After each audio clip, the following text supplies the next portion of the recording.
What up, fam? Hit that like, hit that subscribe. This is A2D Wednesday nights.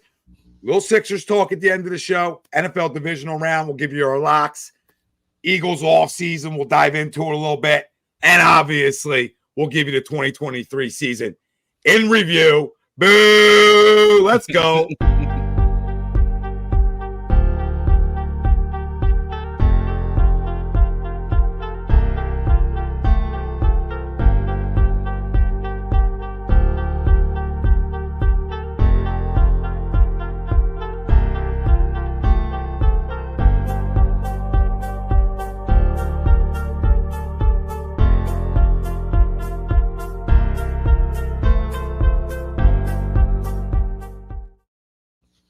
Welcome in, everybody. This is A2D Wednesday nights, only on A2D Radio.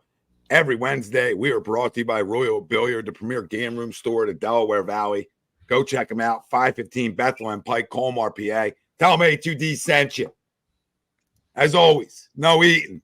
Greg Moakovic, Luke Brown. I'm Tom Arnone. Everybody out there, welcome in. Welcome in. Welcome in to the funeral, right? The funeral talk on A2D Wednesday nights, but positive stuff. Sixers, big win last night. Huge big close out in the fourth quarter, the type of stuff you're looking for. You want your eyeballs to show you that they can take over a game late. So that's exciting. Obviously, February is a trade deadline. We'll discuss it. We'll discuss. NFL Divisional Round locks. We'll give them out to you. Hopefully you win some money. Off-season outlook for the Eagles. We got a lot to talk about. Found out some news tonight. Found out some news earlier today. And our main topic, Eagles 2023 season review. All ties into our poll question brought to you by our good friends over at Baggio's Bread, located in Mount Laurel, New Jersey, home of the best stuffed breads, tomato pie, sandwiches, cutlets, meatballs. You mentioned A2D Radio. Guess what? 10% off, baby. That's what that gets you. So why not? Why not dabble? And, of course, I can't find the overlay. That's what I'm looking at. That's how well I know the read. I wasn't even looking at the read, by the way. So no notes again, just to confirm. You like to confirm with the people. But we got to confirm a lot of stuff. What ties into our poll? You still believe in Jalen Hurts and Nick Sirianni to lead this team? Agree? Disagree? Let us know. Facebook, YouTube, Twitter. That's where we're live. Everywhere you get your podcast, we're there as well. I say it every time I do a show. The biggest thing we want is your comments. We want your opinions. You guys drive these shows. So it's such a hard poll question. It's such a hard one. So when you talk about Nick, I don't think Nick's a bad football coach, right? I don't think he's a bad football coach. You don't win that many games, go Super Bowl, and you're bad, right? You're just not bad, okay? You could have had a lazy year in terms of coming into the year per se, a little lazy offseason. When it comes to our quarterback, I have concerns. Concerns. I'm not out on him. I have concerns, all right, that I need to see fixed. How hurt is he? Was he? There's things I would like to know, right? That being said, I talking about believing in two guys that just went 1-6. I mean, you're talking about number one pick of the draft type stuff. If you continue that over 17 games. But do you take away the body of work from the year before? Do you take away the body of work when you were 10-1? Do you throw it all out for an epic collapse? An epic collapse. That's what it was. Philly, same thing. Can you wash it? Do you flush it? Right? It's the same conversation. We're not talking about getting rid of Rob Thompson. We're not talking about trading Harper or any other guy, right? We're not having that conversation. They're equally as bad. What's happened? And the Eagles even worse than who you played. Yeah. Okay, so I want to believe in both of them. I do. And they're both going to be back, per se. I feel like they're both back. All right? Now, Nick's got an offseason to have to ramp it up. Now, would I fire Nick? Yeah, because I'm a gangster like that. You know what I mean? Like, bro, your team just showed me your message. At the end of the day, when I lose a message to a player, I don't want him on my team anymore as a coach. I coach. I don't want him on my team anymore. I need my message to be clear. Right? I need to be clear. And obviously, there was a disconnect somewhere to go 1-6. And have a playoff performance like that offensively when you're an offensive guru. Air quote. Now, Jalen, listen, he reverted. I don't care what anybody says. He reverted. It's okay to say that. I'm not out on him. I'm not telling you the game plans were good either. I'm telling you they were garbage, and he also reverted in his he's a one-looker. He reverted back to the one look. He was one look and go. The only time Jalen Hurts looked off a defender was when the play design was to look off a defender. That's it. I mean, there might have been a couple other occasions, right? A couple other through a long season, of course, but not enough, man. How many quarterbacks you see look off the safety, back, other way, right? There's not enough of that. There's not enough decisiveness. I mean, you're talking about your senior year. That'd be your senior year of college. This is year 4. Year 4. Now, the guys have great junior years and come back and have average senior years. Happens a lot. It happens, right? So you're getting another year from me no matter what, right? I got to see you again, babe. Get better. I believe in you. I want to believe in you to the pole, right? I think I believe in them. I question some leadership right now. And that's just perception leadership, right? It's not locker room. It's not behind the scenes. So let me be clear when I say that. But perception is sometimes reality, baby. So I'll leave you guys with this. I disagree and believe in both of them right now.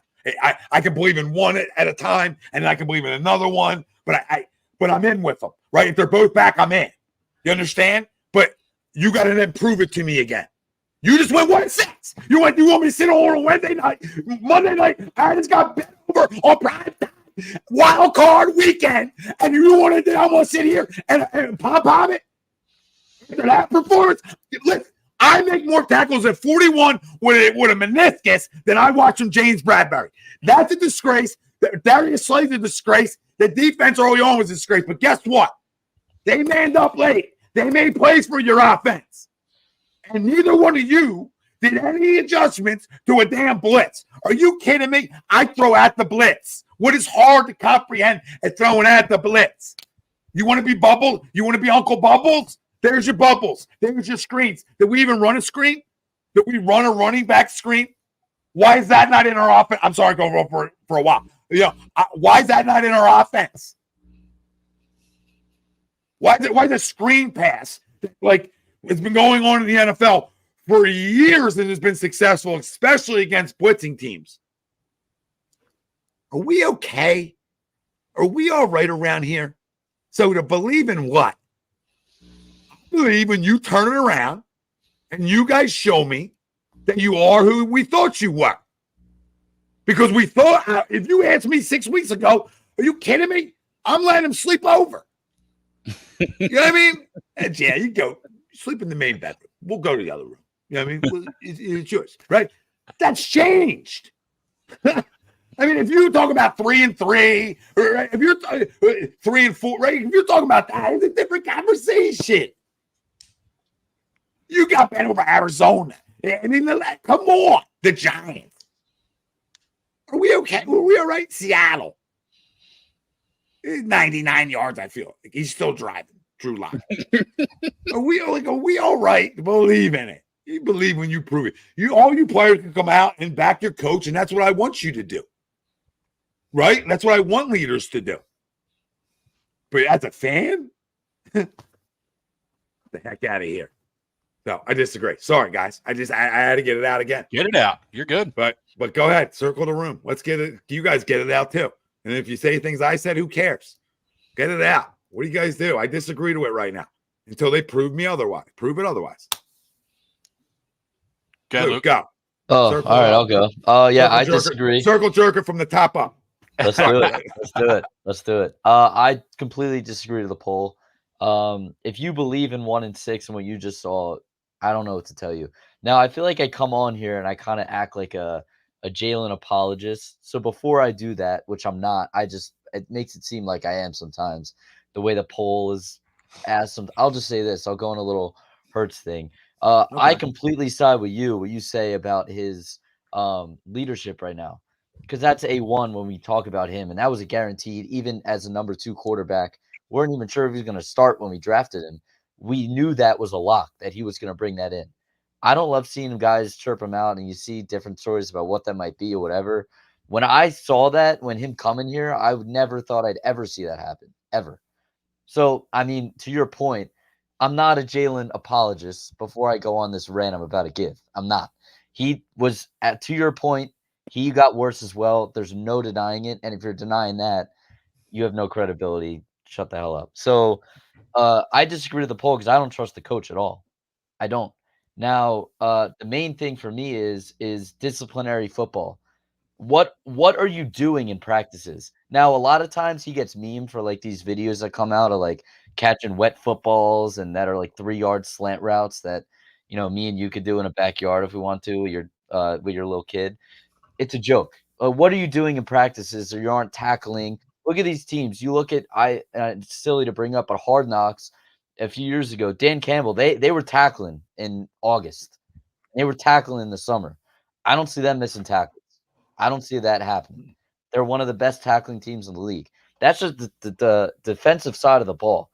The offensive side of the ball for me, and you want to talk about who I believe in. I see guys throughout this week after the game, and you can say whatever you want. I see guys who spend a lot of time watching film, who know a damn lot about football. Peyton Manning, whether the Orlovskis of the world or all these other guys that watch there's a ton of them. I'm just forgetting off the top of my head.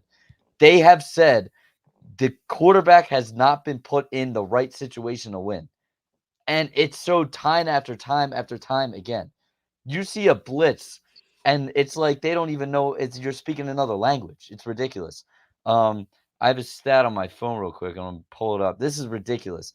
We saw it last week before this game even happened. Modern day offense, middle of the field, motion. We're the least motion. Like we run no motion the entire league. We're the worst at it, and we do not throw the ball in the middle of the field at all.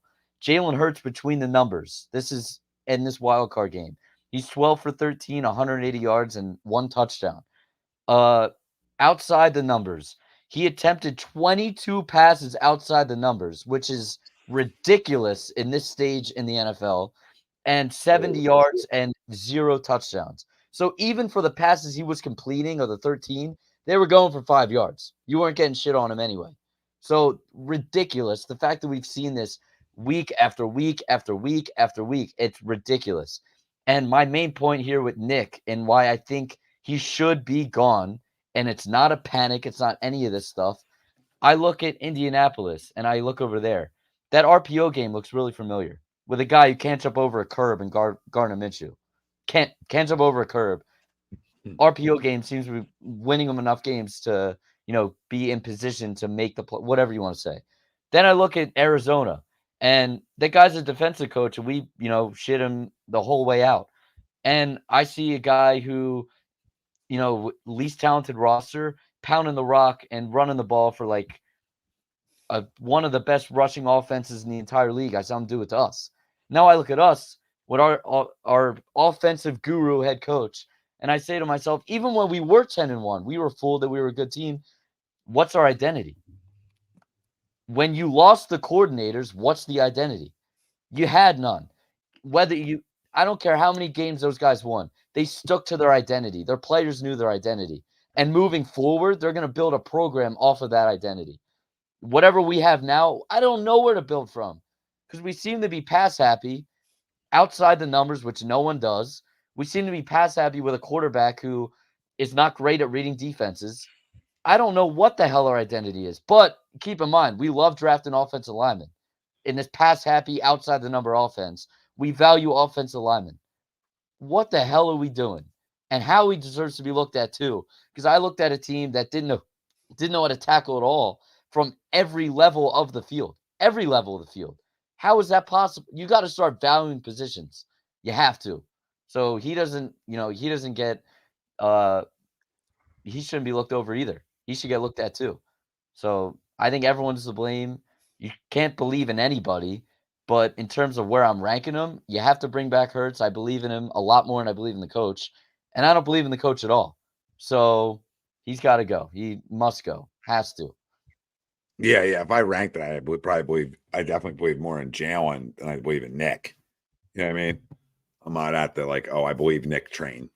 You know what I mean? And then I'm not. But Jalen's got to come back and prove it too, right? Because if we're going to say he won despite of the coaching staff at 10-1, right? Then he's part of the collapse on reasons why they failed down the stretch too. Sure. So, you can't get credit for overcoming coaching and then I get no blame, etc. When it comes to when you collapse like this, it's a blame that goes all the way around. It's a blame for everyone. Oh yeah. The coaching was there because I see stuff that we did last year in Indianapolis with a guy who can't move. So I don't want to hear the fact that he's hurt. You can do that. It's proven it works. Yeah, it's but proven. maybe he doesn't want to do it because he's a big part of the offensive game plan. He's mentioned that. They've all mentioned that. So knowing that Jalen's a part of it, maybe it's something he's not comfortable doing anymore or doesn't want to do. So regardless of the situation, the coaching was bad. Coaching was terrible. Play calls, rhythm, all horrific. And the quarterback with his one read regression a little bit this year, didn't help matters. And then obviously didn't run like he did last year in terms of just his burst and different things like that. So, there wasn't as much as that. We were top 5 or top 3 in rushing last year. We were not that this year. So you want to know why we were in Phoenix last year? Well, you're a top 5 rushing team, and you had a damn good defense that got off the field. So and we probably had a better running back this year. Yep, we thought we were going to be better. Yeah, and we thought we were going to be better. So go ahead, Greg, to the poll. And Luke, it's funny you brought up those stats over the middle because it was definitely something that I brought up and we discussed on Sunday because it was glaring obvious even before the stats come out, right? And then when the stats come out, it's even more damning. You're right. Why are we going to the boundary and this type of stuff? Because it doesn't work, right? You don't put your weapons in a place going boundary wise to break tackles, to be effective, to get anything else. Where does all that happen? Over the middle of the field where there's a bunch of confusion. And we're obviously confused as well. I'm going to agree to the poll, though. I'm going to agree to the poll. And and you guys have all stated 100% facts and all that. But when you take a step back from Sunday or from Monday, because I was there, pitchforks were out. We were firing everybody. We were there. But you take a step back and you assess the situation. And we come on here all the time and we talk about what can you do in sports, right? What do you have in sports that's greater than you have in everything else? And it's always your response, right? You always have the next day or the next game or the next season, right? Nick and Jalen had down years. There's no denying that, right? There's everything you guys have said has been absolute fact, and they are absolutely part of the problem. But I'm going to believe in the 26-2, right? Or the 24-2, whatever they were to start their careers, right? I'm going to believe in that. I'm going to believe in, even though it wasn't pretty, we were finding ways to win early in the year, right? I'm going to believe in that. I'm going to believe in them maybe being a little cocky coming into the year, right? Realizing like, all right, we just got to the Super Bowl. We have pretty much our same team back. We like where we're at. The hangover effect. They didn't go to get a Bloody Mary, right? They lived with that hangover. They didn't try and cure it. They lived with it, right? And I'm going to hope that this was a punch in the face to these guys. These are proud professional athletes, are very proud athletes, right? They're proud people. They don't like to lose. They don't like to be punched in the face. And I'm hoping that this was a punch in the face to these guys and they come back with that fire that they came in with last year, right? That fire that we are the best team in the NFL, right? Throughout all the naysayers. So I'm going to bank on their response. I think it'd be, while I would understand it, because I understand what owners look at and what owners believe in, or what they throw their money at, right? I would understand it, but I also believe that you got to give somebody a chance to rebound in professional sports at times. So like you said, Tommy, you bring up the Phillies as a perfect example, right? What happened there, right? I'm ready to fire Rob Thompson, but I know it's not the right thing to do. What do we do with the Flyers every time? We go back to Sixers. We give them every couple years before we fire a head coach, right? So I'm going to believe in these guys. I'm going to agree. And I hope that when they rebound, they come back with obviously a lot better coordinator, knowing that they have the time now to go find somebody. Yeah, you're out of your mind. That's fine. Yeah, and I love you. And it's great. I'm glad you agree, right? I'm glad you like took the side of a little pom-pom and a little poster, right? Like I want to, like I said, right, Greg? Yeah. Like I said, I wanted to. So I was, saying this, I'm messing with you, but I'm like, like you made some good points, right? And they're valid, but it's like what we just witnessed. You got a response for that? I hear you. But again, the Super Bowl hangover is the biggest. You're looking for an explanation. Everybody's looking for an explanation, a reason what happened. That's the one thing you can point to and say it didn't happen early because we were winning, but it was there. Okay. But it happened. It happened. And that being said, you still went to the playoffs. That if you want to try to be Greg and be glass half full with it, that's the way you can go about it. So 2 disagrees and 1 agree so far on the panel. Where do we stand, boys? I wholeheartedly disagree. I have no faith in Nick Sirianni. What I saw over the last 7 weeks was completely and utterly unacceptable. You go into the San Francisco game, get blown out. Go down to Dallas, blown out. You go out to Seattle, you give up a 92-yard drive to Drew Lock, enough said. All right? And then it just goes sledding downhill from there. All right? We were lucky to beat the Giants over Christmas and then completely shit the bed and embarrassed ourselves in weeks 17 and 18, losing to the Arizona fucking Cardinals. Give me a goddamn break. You let Jonathan fucking Gannon, who, to be honest, I don't think has any business being a head coach in the NFL, come in and beat you in your own house. The Cardinals did not punt, gentlemen, in that game. They did not punt. Let's go to the Giant game. Okay? Washington was beating Dallas 10-7. And I get it. They probably weren't holding on to that lead and they went out. They went on to get blown out by Dallas. But at 10-7, we still had a shot at the division, right? What do? Well, the Giants race out to a 24-0 lead. Okay? We go down to Tampa. We score 9 points and don't convert a third down. Guys, look, I say this a lot. Sometimes good people get fired, gentlemen. Nick Sirianni's a good man. I'll even tell you he's a good football coach. But I'm sorry, he's lost this locker room. And time's up. That's all there is to it. Especially you got Mike Vrabel out there. You got Jim Harbaugh out there. You got Bill Belichick out there. Bill Belichick's not coming here. Those 2 are definitely, I can confirm that from a credible source that those 2 are not coming here. What, Vrabel or Belichick? No, Vrabel, I didn't hear anything about, but Belichick and Harbaugh, no shot. Yeah, no shot. Not with Howie Roseman. They want control, yeah. Yeah, not with Howie Roseman and Jeffrey Lurie. Nope. So, there's some things to think about if you go fire a coach. That tree. I hear you. And the other thing to think about is this would be the 4th. If we did fire him, it would be the 4th head coach in the last X amount of years. And I get it. You don't want to be You don't want to be in an organization that used to be like the Bengals used to be. You know what I mean? When they had a revolving door of coaches. I get it, but I don't know, boys. I think Nick Sirianni's answers, and I think a lot of last year's success can be attributed to Shane Steichen.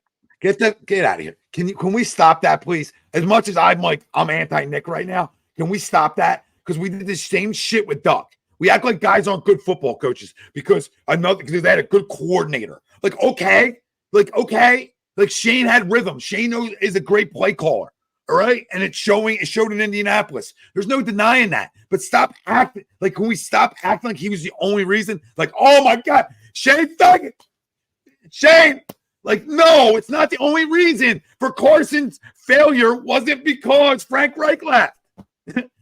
These things aren't always the case. Guys regress, right? Play callers aren't as good. Okay. All right. So now it's going to be on Nick to go find better coordinators. And then that helps his job. When you're a head coach, right? Most head coaches don't want to call plays. They just want to oversee both sides of the room. You understand? Right. If I'm a head coach, I just want to see both sides. I hear you. I just think he's lost this locker room, and how about if I think this locker room respects him as a man, but doesn't respect him as a coach. Okay, maybe. But I'll tell you something that I heard today, too, is that the guy we ain't talking about might have lost his locker room. So before we just start assuming, there's other guys who have high stature that the locker room's rubbed a little bit the wrong way with. You think?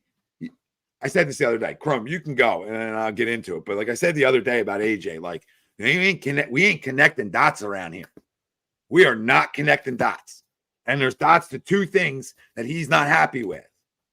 And we'll talk about it. Yeah, Greg's not going to be the only one. I can't believe one. I'm defending Sirianni. Sorry, I can't believe I'm defending Sirianni. But Steichen leaves, okay, doesn't mean you still shouldn't be really good. That's not an excuse to go 1-6. That's absurd. It's not Shane Steichen only. Other guys are good coordinators. No, and this whole idea of losing the locker room, it's speculation. It's 100% speculation. There's no hard evidence to prove anything that anybody's lost the locker room. I mean, I'm with Greg. I agree to the poll, and I feel like I have to go by the body of work, right? And the last 7 weeks are probably the worst weeks of football that I can remember watching in a long time, and the most miserable weeks that I can remember watching. But if I go by the body of work and I look at the quarterback who did improve year over year, even before the pro level, and then I look at, obviously the head coach who, we sit here and we talk about, people were talking, oh, he doesn't know how to pick coordinator. Well, I mean, he picked two coordinators that got head coaching jobs. So we know he can put together a coaching staff. This coaching staff may not have been the right mix. It may not have been the right time. Maybe it wasn't a good idea to go for Jalen's guy because, maybe they put Brian Johnson in his position and not rightfully so just because of the fact that he did have a familiarity and you lost two coordinators. And that wasn't the reason to go ahead and put him in there. And you missed a lot of other. And they ate Thanksgiving dinner together. They ate Thanksgiving dinner together. You know what I mean? It's that kind of relationship. I feel like that's one of the reasons why. And maybe that's not a reason to base it on. Maybe you still needed to go outside of the organization. So, I mean, I'm willing to give an opportunity to put a new coaching staff in place and see what's going to happen here because Nick's proven, again, every coach, any team that goes to the Super Bowl, they have good coordinators. It's not a head coach who takes shitty coordinators to a Super Bowl, okay? So, at the end of the day, he did a good job the first time around. This year, it was not a good situation. I think they could have had Fangio as a defensive coordinator. Jonathan Gannon screwed that up for him. So, there's other factors that you put into play that came in play when they came down to deciding who were going to be the coordinators this year. So I'm just going to go by the body of work here. And I think I'm going short leash next year in terms of Nick. If they come out and they start laying duds early, then the writing is on the wall, but You got a whole offseason now, put together a proper coaching staff. Everybody's going to have their say in there. And honestly, when it comes to this, like if I'm Nick at this point and I'm putting together the scheme, maybe I bring Jalen in on that and with your coordinators, and you figure Again. out a way to make everybody happy. Like I'm saying though, like give them a voice in there, make everybody happy, figure out a situation. One. I know, but I'm saying, well, it sounds like that voice was not heard throughout this season when you look at all the different reports of things. And I know they're reports, but it sounds like him and the offensive coaching staff were on two totally opposite ends. So whether he did in the beginning or not, it doesn't sound like he had any say as the season went on. So Okay. I think, if he's your franchise quarterback, you're going to pay him that way. That's a commitment you make to him. Honestly, I don't care who you are, that he should have at least a voice at the table when it comes to some of the offense. He's not going to draw up the schemes and everything, but he should have a say, and you should build around it. So I'm going to agree. Most great ones do, right, Chrome? Agreed. To your point. Agreed. And if he's saying that, and it sounds like he didn't have a say, and it made him very unhappy, and I think the product showed on the field. If your quarterback's disconnected from the offense, it's going to show on the field. So yeah, absolutely, that's a fair point. I'm willing to come back and see what we have, because it was literally only 11 months ago that we went. It was only 11 months ago we were in the Super Bowl, guys. And remember, I get it's not fire. Remember, it's not fire. It's belief. No, I understand that. But So, I'm saying I still have a faith that they can right the ship, get the proper coaches in place, and then take a step forward. Like, to me, they can't fall much further back at this point. So there's first pick of the draft.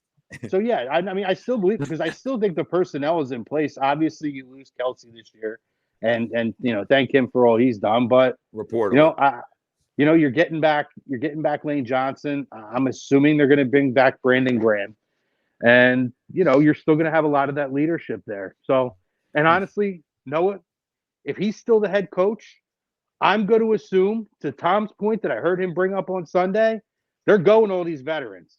So if he lost the locker room, they're going to let them know, and he's going to be gone. So if he's back, that tells me he didn't lose the locker room. There's other issues there that they got to work through. Yeah. I'm not ready to run him out on locker room yet. I'm willing to like run him out because the message got stale. Doesn't mean you lost guys. Just means like you didn't have guys locked in, right? Again, Super Bowl hangover maybe, when you're looking for like little reasons why. But the funny thing is, no matter how much I say I don't believe in those two right this second because of what we just witnessed, and it's hard, where as quick as I say, I got him winning 11 plus next year, we ain't even there. So, as quick as I'm the guy to say, oh, I don't believe, I'm in. You guys know as a fan, I'm in. I'm ready to rock and roll. So I'm ready for you to prove it. Like, you know what I mean? Like, I'll be skeptical going in, but I'm just gonna be like, all right, guys, go show me who you really are. Right? Let's have a bounce back type season. Like, you would love week one to come out and put 35 on somebody. But hey, you guys missed me. Hey, Nick. Hey, Nick Bosa, is it predictable still? Hey, Nick, is it predictable? You know what I mean? Because that's what you got to get away from. Like, all this chatter. That's why Doug got fired. Remember back, if we circle back, boys, that's why Doug got fired in a way. There was talks that defenses were calling out plays, if you remember, when we were at the line of scrimmage. Now, guess what? I'll say it a million times. Crum, you've heard it, right? It's like, you can know what's coming. You got to execute. Now, that's not ideal to hear. Yeah. Now, let's go to Howie for a second. Well, real quick, though, Tom, before you do that, because I want to piggyback over what you said, too. I think the thing that we forget here, right? Like, losing the fan base is totally different than losing a locker room, right? And, like, the Phillies were almost the reverse this year. Phillies came out and laid a dud, the first 3 months of the season. And everybody talked about, is Rob Thompson the guy? Do we need to replace? Right away, the first thing is Rob Thompson lost the locker room. These guys aren't playing together. They're hitting for themselves. They've got to run him out of town. And look, he was able to go and right the ship. And there's no history there with Rob Thompson. There's no body of work there. So everybody's so quick to just, when they see something, they live in the moment so much that it's, we got to get this guy out of here. We got to get somebody. We need a new voice and this and that. And that's, honestly, that's the kind of decisions that you make that set organizations way far behind. Because when you start making those kind of moves at the wrong time, that takes you forever to dig out of. So I and need you waste- players, Chrome. I need Right, ball and you- players. And you I need the prime middle of my. years of you waste prime years of players doing that too, Tom. We need linebackers and secondary, Yes. and we yes, need Matt Patricia to take a flight out of here. But forget that for a second. To Luke's point, like it's the middle of the field, right? Like you got to win in the middle of the field in today's NFL. So the fact that like we don't know that, we have all these analytics, tells me we ain't reading, right? Or somebody ain't doing their damn job. So, this year is a big year for a lot of guys, and it ties into the Howie, right? Ties into Howie going back into a closet, right? If he don't get things right this all season. Because as much as there's a lot, because again, it's not just blame to Nick and Jalen and the coordinators. It's blame up top too, babe. Like that's your product. That's what you put out there. So at the end of the day, that's not acceptable. This defense up front, not acceptable. Waving, having the audacity to wave a defense end, right, is absurd.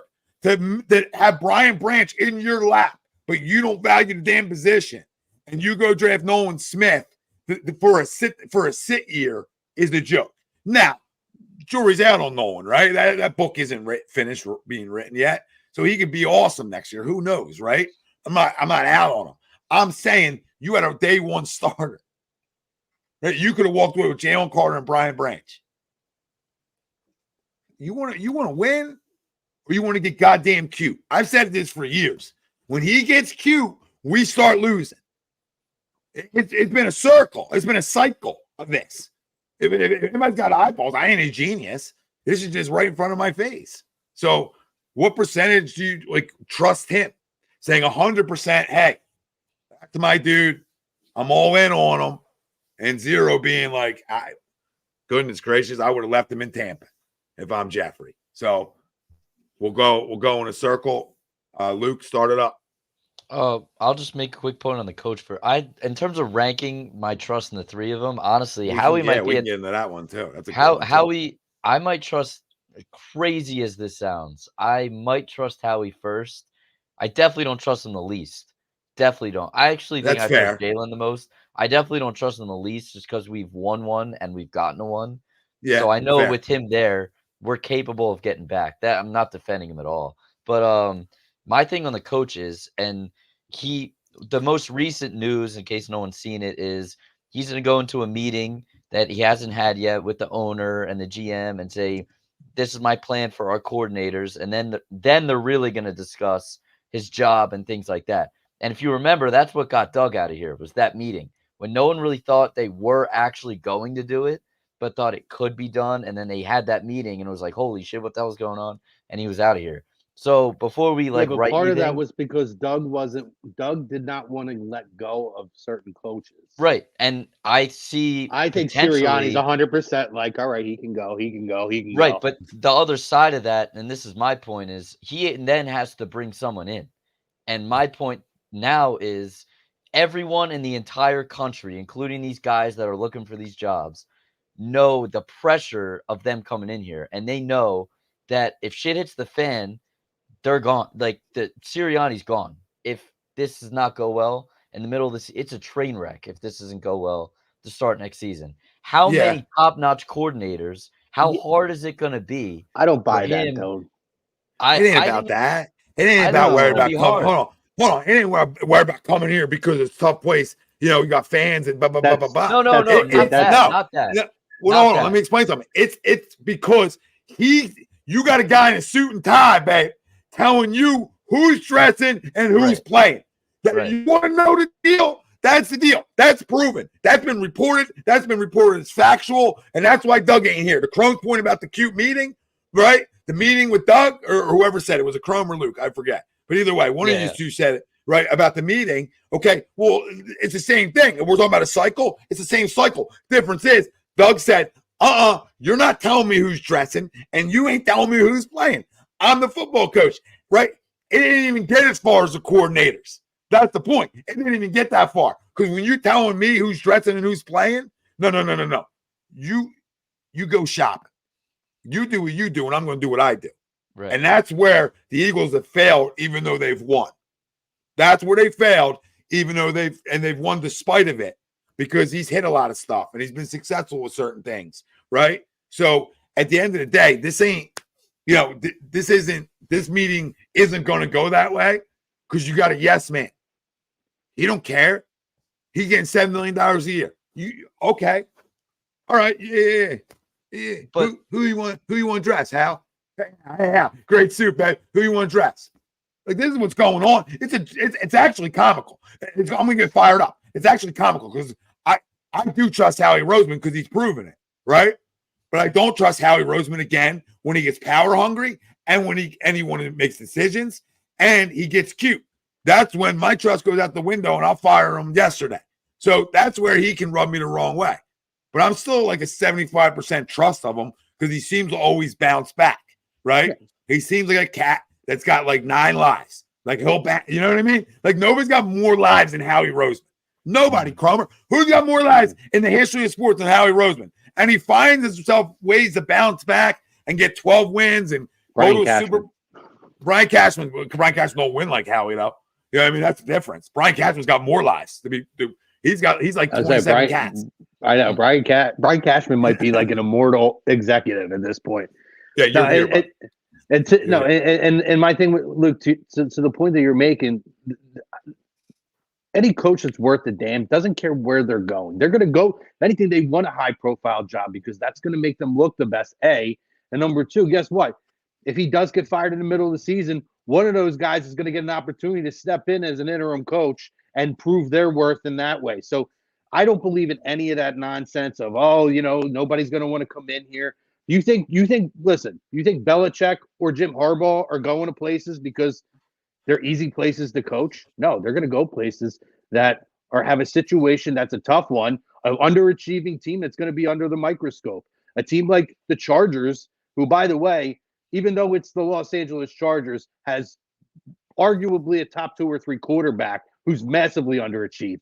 So whoever the next guy is to step in, if he doesn't help him see that potential, there's going to be a real microscope under them. So everybody, there's criticism and there's adversity everywhere. It's not just Philadelphia. So if a guy has an opportunity to get a coaching job, particularly in a place like Philadelphia or New England, like places that have are looked at as the top organizations in football, that's like a privilege to be looked at as being somebody that has an opportunity to coach there. I don't buy any of that. Dude ain't gonna go make $1 million to be a D coordinator when he can make 8 being a head coach. Like, you know what I mean?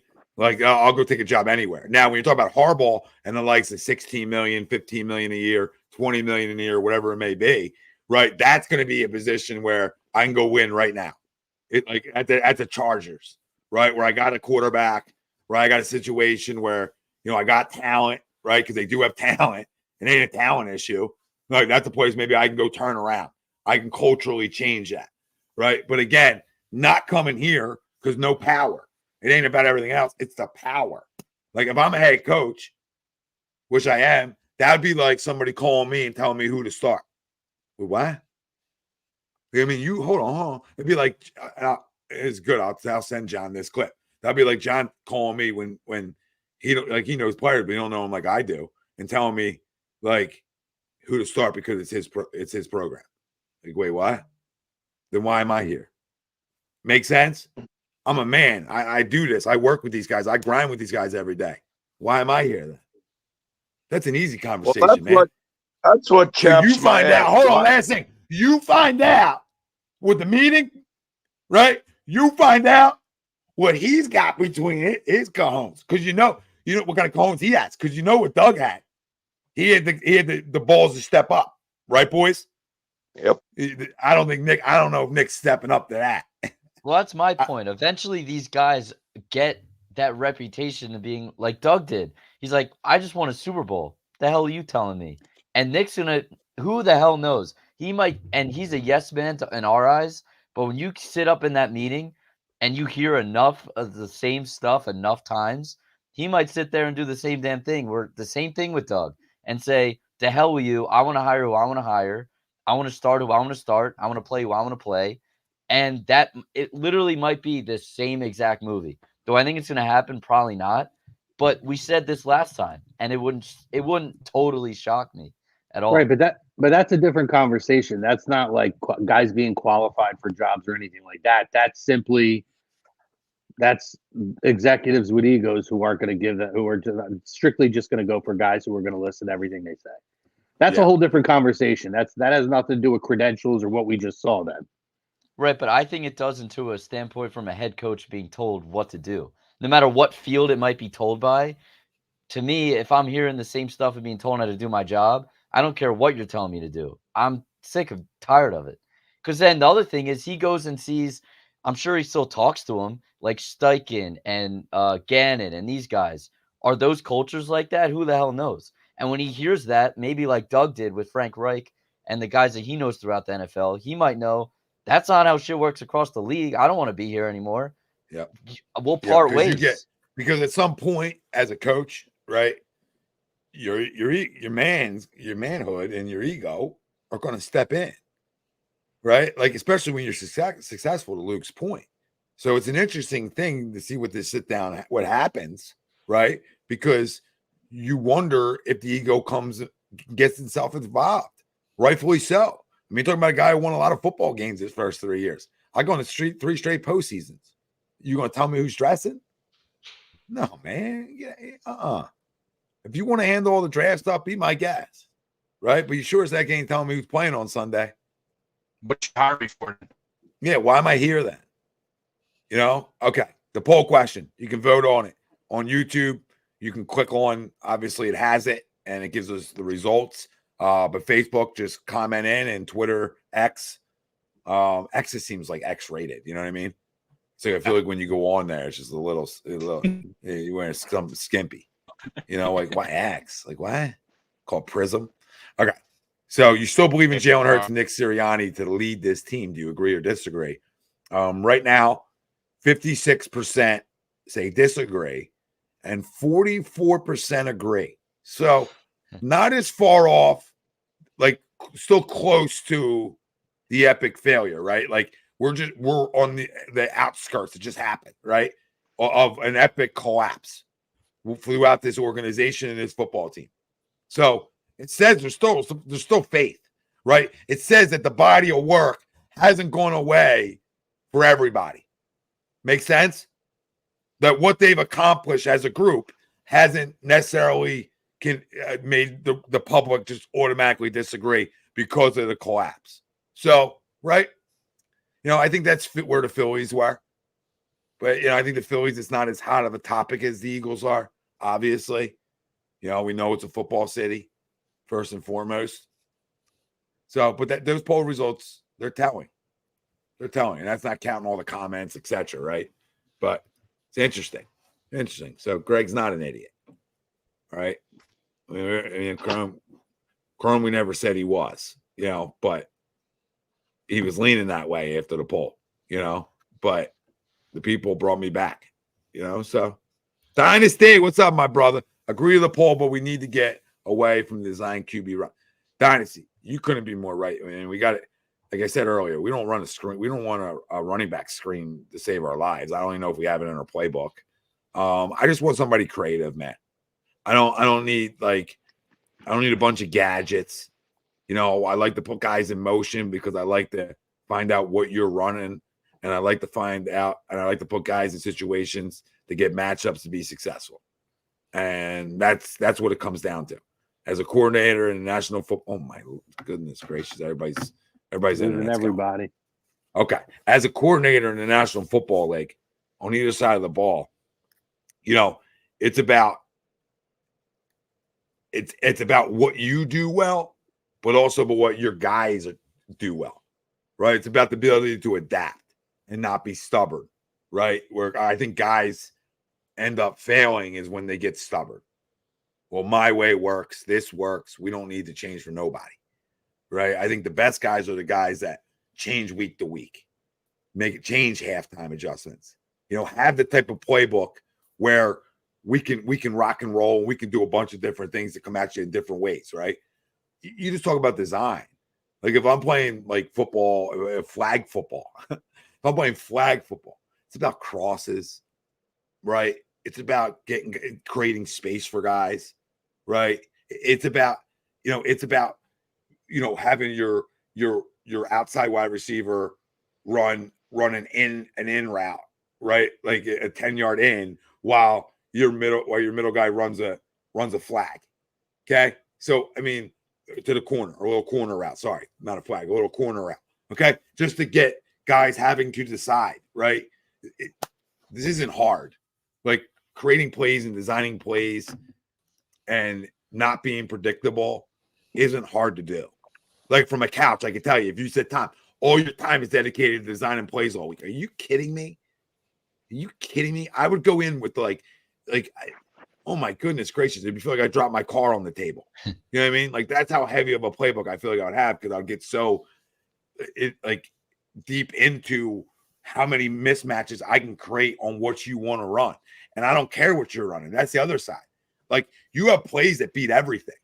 That's the other side of it, right? You don't just need a play to beat man or a play to beat zone. Yeah, those things are helpful. But the reality is you should have plays that are man beaters and zone beaters at the same time. And the NFL, it's so many option routes for wide receivers too, designed inside of plays. We didn't see a lot of that, boys. So, you could literally have screen grabs of like guys who are 20, 30 yards downfield and no one's in the middle, no one's between the numbers at all. Like that's where I say that's 100% on the coach. How does who draws that up? Does that work in practice? I don't understand. Maybe on your defense, it can't guard anything. Well, maybe that's the problem. Yeah. Everything. Yeah. How about in the first round of the draft this year? Maybe we draft a corner. I'll go a step further, bro. I'm drafting a safety or a linebacker. I ain't going no linebacker. Corner. I got a bunch of young corners. I can get on board with that. I got a million young corners here. Good, bad, or indifferent. We'll find out. Doesn't mean I'm not drafting one in one of my first 3 picks, but it means I'm going safety, linebacker, number 1. Now that all depends on the board, right? If the best guy's a corner, then I'm not going to reach, right? But I'm talking Trotter. I'm talking the best player available. Yeah, I'm talking for some ball hawks. I'm looking for ball hawks. I'm looking for guys that love to tackle. You know what I mean? I'm looking for guys that love to get their beak wet. That's how you build a defense. Amen. Because all these guys are great athletes. So you build a defense on who wants to punch somebody in the, not in the head anymore, but in the chest, right? Right. Who wants to go? Well, that's why I mentioned Harbaugh's name earlier, and I get it to where I think it's kind of silly if I know a lot of us are saying no shot. I get it, but just in theory. Say if he was interested in coming here, wouldn't Jeffrey Lurie be a smart man to say, Howie, you're still here. You still have a job. No, you're not going back in the closet, but we're going to let Jim coach football. If indeed they decided to move on from Sirianni. Well, he's won everywhere he's gone, Noah. Exactly. So, yes, common sense wise, sure. But with the egos in this room, that's hard, man. And I get it. And they don't want to pay that kind of money either. They don't want to pay $15, $16, $20 million a year for a coach. You know them. They don't want to do that. That's not their style. Right. They like homegrown guys. They like a guy that they can groom. Right. That's how they look at it. They like a guy that they could dictate to as well. It's like a kid. It's like a kid. You know what I mean? Like you're going to do what I tell you. I just have this fear that I think Sirianni's already reached his ceiling. What's the ceiling then? Your quarterback a fumble away from winning a Super Bowl? What's the ceiling? Yeah, that ain't a shot. Don't get me wrong. That's the had fact. Success. I see you, Luke. You freaking Jeffrey Cochran down there. This is unbelievable. You are number 1 defense team, and I love it. And I love it because I just go at the coach.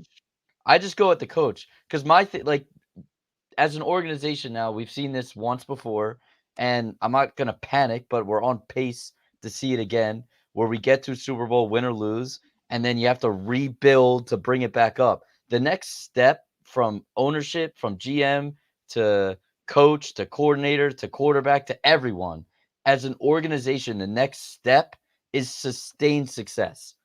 Like a Kansas City, like a San Francisco, a Baltimore, sustained success. Now, what I see it is, you can call me panicking and all you want.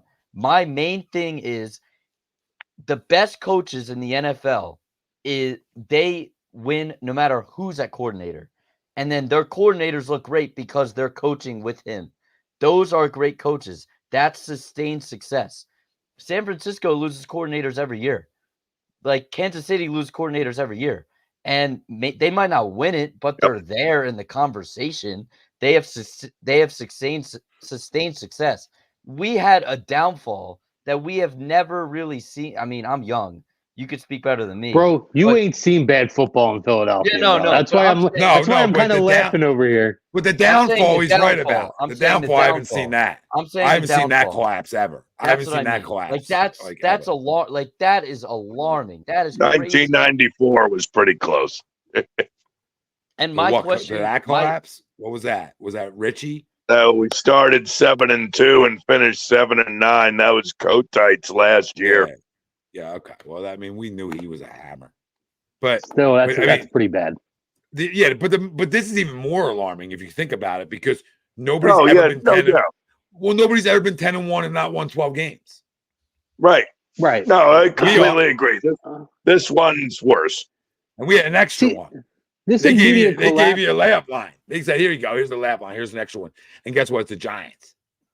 I mean, this immediate collapse was bad, but this idea of like sustained success, like this organization has been a top organization since 1999. So yeah, but I can't sit here and say they haven't had sustained success.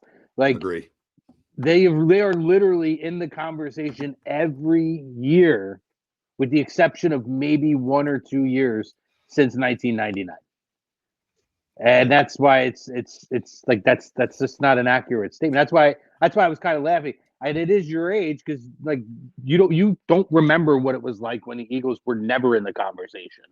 So to see like from the Andy Reid era, who by the way is another coach, people thought hit his ceiling here, and he just went and won 2 Super Bowls, by the way. Not to say that Nick Sirianni. No, I hear you with Andy though. But he's like 40 years old. Like it's like we're telling people they peaked at 40 years old. I think that's a little ridiculous for a guy that just won 10 games back-to-back years and 3 straight playoff appearances. I hear you, but I think with Andy, I think us parting ways with him when we did, I think that mutually benefited both us and Andy in the long term. Of course, it took us a while for us to recover. It ran its course. It ran its course. Every coach has a shelf life in a city. I don't know. I guess part of my fear is every coach has a shelf life in a city. It doesn't mean that every coach has a shelf life like, once they fail in a city, they're done or they're fired. That's not necessarily true, right?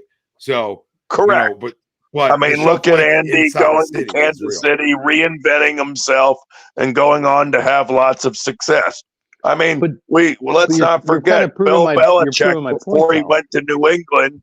I mean, he was in Cleveland, many moons ago. No, but Noah's saying it ran its course, right? That's all. Like that's what I'm trying to I'm trying to make what Noah just doesn't say it straight, right? But at the end of the day, I'm going by when he said earlier that he thinks Nick has hit his ceiling. Well, he's an idiot. I think here in Philadelphia, yes. 3 years in after getting to the playoffs 3 years in a row and winning 10 games back-to-back plus games back-to-back years. Maybe your quarterback hit his ceiling. Come on, Noah. You were maybe probably your quarterback hit his ceiling. Screaming to fire Rob Thompson early in the year too, I'll bet. I will go back and review. Why you gotta lump him in there with me? Guarantee 2 months into the year, I can find a clip of Noah saying, I don't know. He's lost. I don't remember it, but you're welcome. If you can bring up the clip, go for it. Hold on. I'm not talking shelf life or anything. I'm talking about what we just watched was a disgrace. So should he probably be fired? Yeah, he probably should. Just because of what just happened. Like, you're the leader of that, doggy. Now, will he? Probably not. But should he? Yeah. That's not a shelf life. That means, yo, bro, Yo, hello? What just happened ain't okay. See ya. Like, that's epic, bro. That ain't like minor class. That's epic proportions.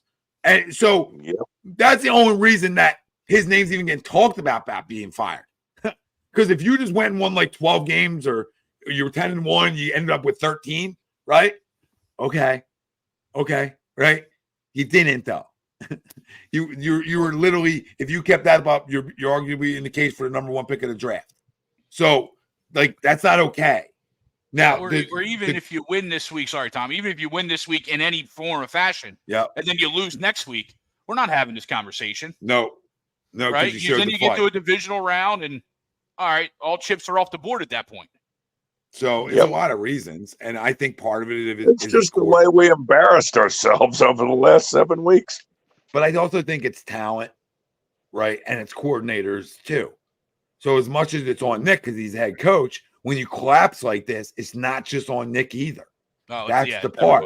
Everybody. That's where you can believe if you want to be like, of course, I am always going to hold out hope, right? Because I think the guy's back, right? And I think when you're a leader of men at that level, the better coordinators you can have around you, the better you're going to do.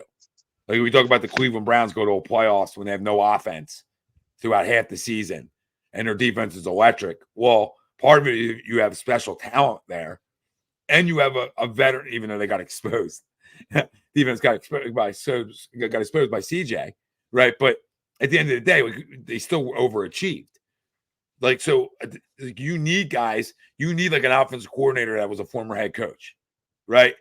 And knows what your job's like, right? That's also helpful. If you're looking for something like that, for a little bit more leadership in the building, right? You go routes like that.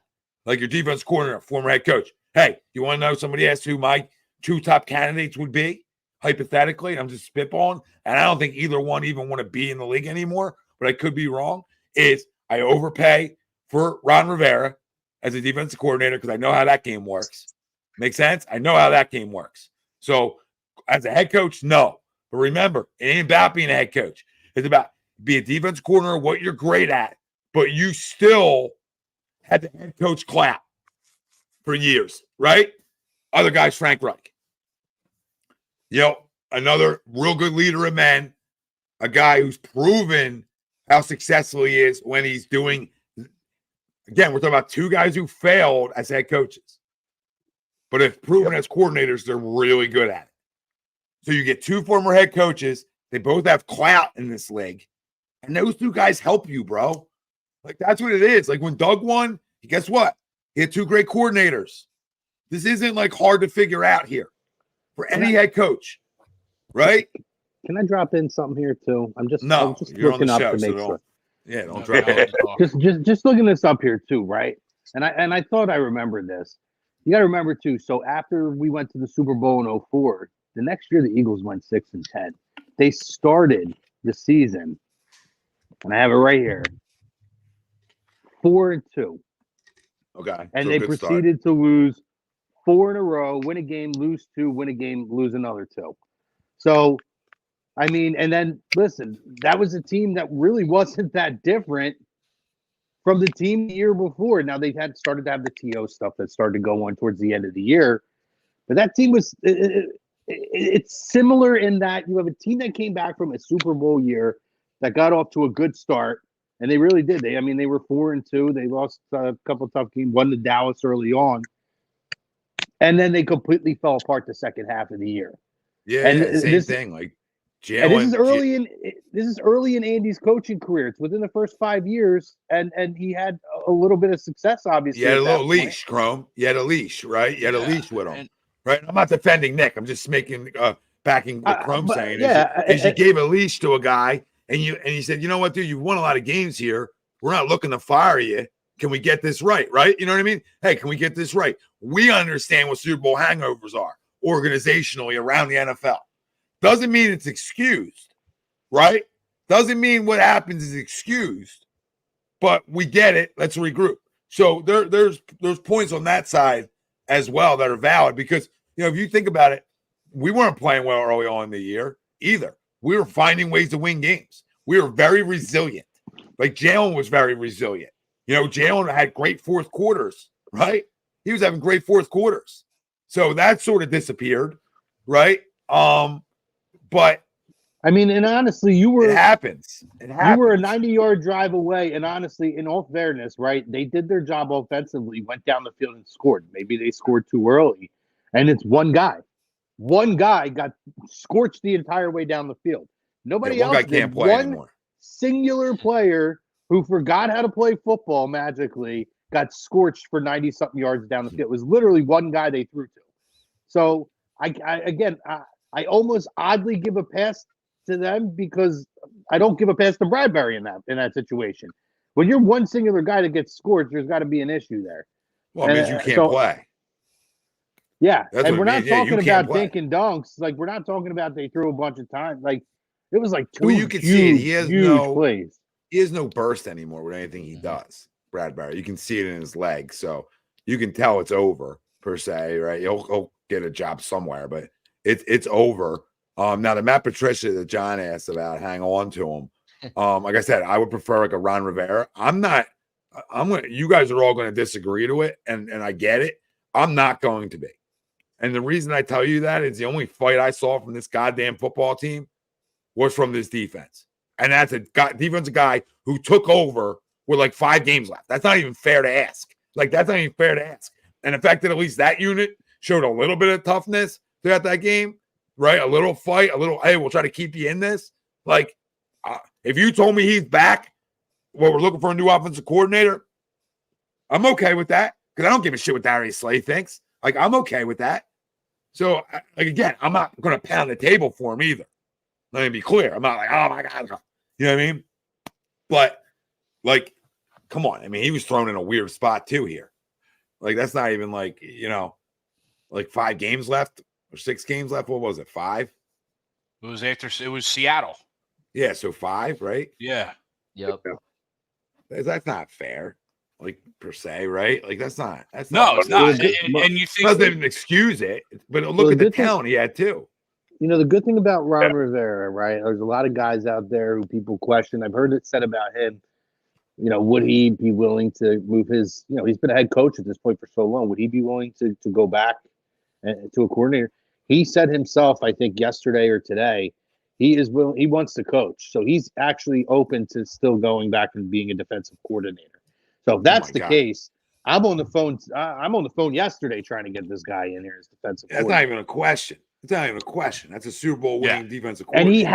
And he has a history here in Philadelphia, which I think is a good thing. He's worked with Jeffrey Lurie before, so it's not unfamiliar territory. I mean, to me, I'll pay him. They'll pay him. And he's super well respected around the league. That's the key, Greg. Yeah. That's the key.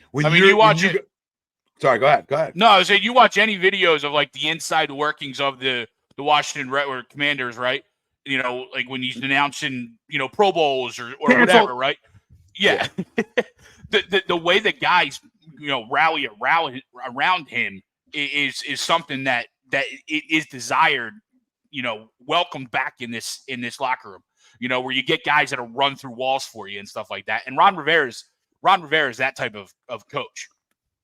Yeah, that's what you want, right? You need leadership around your coach, right? Because then it just works smoother, right? In all your rooms, you got guys that are respected, right? It seemed like in our rooms, we had guys that weren't anymore, right? And not even Patricia. Like, I don't think he's not respected. I mean, he's a Super Bowl coach. Yeah, and I think Patricia gets a little bit of bad rap because Bill, being Bill, tries to get cute, right? It was like when Andy tried to make Juan Castillo he made him an offensive coordinator or offensive coordinator after being an O-line coach. That he made him the defensive coordinator. Like Bill tried to get cute with Patricia and made him like the offensive coordinator, which obviously isn't going to work. But I think another name out there, Tommy, in kind of in line with where you're thinking too, is a guy like Josh McDaniels. For the offense, you know what I mean? A guy who's failed as a head coach, but is proven to be able to, call an offense that obviously wins Super Bowls. Yeah, I'm a little out on him a little bit with certain things, but to your point about, he had Brady, so I can't even. I I can't put him in the mix for anything. Hey, you want a Rob. playoff game with Tebow? He won a I hear playoff game you. with Tebow. I hear you.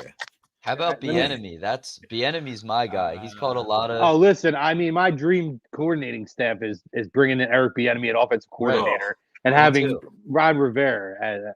I'm out. I mean, two Yeah. Washington guys. I don't. Yeah, I'm out now. Doesn't sound I'm great. out now. That's a bad culture. It won't. Uh, I don't know if it'll I happen. love this name though. I love this name. You want to be the old Eagles? You want to get some old school Eagles in you? Give me some Rex. Wink Martindale. Give me some Wink Martindale. I would love me some Wink. You kidding me, bro? Yeah. You want to get after people. you want to like- no matter how good your defense is, they're going to compete. Wink's defense is always compete. Won a Always Super compete. Bowl. Yeah, we won a Super Bowl with Jim Schwartz. It's Listen, kinda Rex similar. Rex is dying to get back into the league, and I If would Rex really love. wanted to coach, if Rex really wanted to be a D coordinator, he would have been hired yesterday too. Yeah. To your point about hiring guys yesterday, which I love that I phrase. mean, he made comments on Get Up where he essentially thought it sounded like he believed that job in Denver was his, and they pulled the rug out from under him last. he minute. wants to be a head coach, and he don't want to be just a No, coordinator. no. As defensive coordinator, he thought he was going to be Sean Payton's defensive coordinator. He made comments on Get Up about it, and Yeah. he's bitter about it. To be honest with you, he wants back into the league really bad. I would take Rex in a heartbeat. Oh well, Rex is going to get the respect. You talk about a dude who's going to put some accountability in Come these on, guys man. too. You want the city to That's go. one thing the like, Jets did have under him is a good defense. I'll say this about Rex too, right? And about Jeffrey. Jeffrey, Mr. Movie Producer. Hey Jeff, you want to sell goddamn tickets? You want to sell tickets in this city, Jeffrey? Right? You want to get a buzz around your football team? You go get the son of arguably the best defensive coordinator, and Buddy Ryan. You go bring in Rex. This city, the excitement in this city for a coordinator would be off the charts, off the stinking charts, Jeffrey. And not only that, he's a great coordinator. So you're getting a great coordinator, and he brings accountability. He brings toughness. I'm all in for Rex, absolutely. And I don't want Bieniemy. Bieniemy had the greatest quarterback of arguably this generation. Bieniemy reminds That's me how of good he is, and we're going to Bieniemy- find out Sunday how good he really is. So, Yeah. Bieniemy reminds me of Ryan Sandberg from the MLB, right? There's a reason why you organizations continue to pass on the guy. And then I don't want to be the guy that ends up hiring him and he ends up stinking. Because, I mean, I I'm get not he was in asking for him to be the Washington. head I coach, get he was though. in Washington, but they didn't do much. Rex Ryan is the Coach, book I'm guy, just saying- Keys. He is. He comes here. He's got a lot more weapons, obviously, to build his Who? arsenal around. Who? Eric Bieniemy as offensive What? coordinator. Listen, I'm out. if I'm not going to give Doug credit for his time in Kansas City. I'm definitely not giving Eric Bieniemy credit for his time in Kansas Yeah, City. I ain't giving nobody credit for Pat besides Andy. You know what I mean? Like, I know who calls plays there. I know. Oh, don't you start smiling at me, Luke. You know who's got the play sheet in front of them. The only That offense star looked here. a lot different this year, though, didn't it? I mean, they were throwing to me and you for a while, but now he's got a connection with Rice. They won a Super Bowl throwing to me and you. Once they lost Tyrese, Nah. they never really replaced Nah, they had better wide receivers last year. They Juju did. Schuster. Oh, get out of here with He Juju. better no, than they- what they got. Dude, they had better than what they Rice got. is Come a on. rookie, so I think Rice is going to be Rice better is- than Juju. Rice is very good. Yeah. I do like Rice a lot. Now they starting to get a connection, which takes time, right, Chrome? Like obviously with a quarterback and wide receiver, that connection and that bond is important, right? Pat didn't have that early on this year besides Kelsey. So that's tough. And he still finds ways to win. Like If anybody I- throws out Frank Reich to me, though, get the fuck out of here. I'm well, not I listening said to Frank Frank earlier. No, I don't want Frank. I'm not going back to Frank. No, As an absolutely offensive not. coordinator? No. I Why think not? Frank needs a year or two off to just kind of get himself together at this point. Well, he may, but Keys is right. I need some of the crazy footness in my life. You know what I mean? I mean, Like got a anyone tattoo- crazy enough- got a yeah. tattoo and everything. Like anyone to be crazy enough to be in the feet can be my D coordinator any day. That means he isn't afraid of anything. I couldn't agree more, Keys. Like that's what I'm looking for. I'm looking for a little toughness. It's so I'm more- true too. I'm more deep diving. I'm more like if we're going big fish hunting, right? I think. Sorry. particularly- Greg, what's up, brother? Thanks for joining us. What's up, Greg? Yeah, I think particularly if like defensive coordinator of anything is where we need an experienced guy who's had success in this league. Offense, I'm kind of open-minded to whatever because I think Nick's primarily probably going to take over more responsibility next year, particularly if his job is on the line and he's back. But I need a really experienced defensive coordinator. And all those names we kind of threw out there, I'm in for. Wink, Rex, Ron. But the thing that, regardless of who you bring in, you need to address the middle of the field, though. You do. No, 100%. You need to have a linebacker. To address the middle. Damn right. Safety and linebackers. And that's David Gates. Yeah, David Gates has Brian Flores. Give me a linebacker and a safety that know how to tackle. Yeah, but I think I wish we could have gotten. Yes, Brian Flores is a great defense coordinator. So he's already got a job. He's with Minnesota, so that's why his name's not coming up. Yeah, so I'm saying they're saying why his name isn't coming up. It's because he's with another team. Yeah. He's not. If he was free, I'd 1,000% be for Brian Flores. No, Chris Glover, I'm in. I don't care about no emails. Like, I care about winning. Yeah. I'm a Broad Street guy. He's a great coordinator. Like, great coordinator. So whatever else, we're talking about, are guys great coordinators or are they not great coordinators?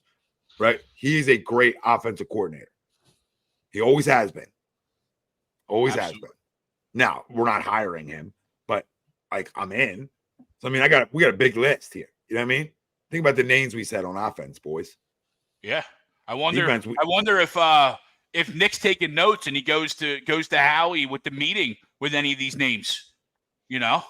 Yeah, well, I'm training his little dude tomorrow, so I might tell his little dude, listen. Yo, you know what I mean? Go pound the table for this guy. Tell dad this is what we're looking for. Yo, tell Dad, here's the clip. 1 hour. Mike Vrabel. Mike Vrabel, defense coordinator. See, now I'm in on Vrabel defense. Like, you see where I'm going here? Like, I'm an animal. I've seen that too much today. Show, yeah. Between the whole beginning of the show, that's the one guy I do fire Nick for, is Vrabel. Oh, yesterday. Especially now that Tomlin's going back. You know what I mean? Because what was it, 10 days ago, Greg? Was it 10 days ago? Or days ago? Yeah, we said it. When Vrabel got fired, I would have fired him before Tampa. Here, come on in, Mike. You got the job. Yeah, you can even coach his playoff game. We probably played better than that. Because the one thing we look at this team, right?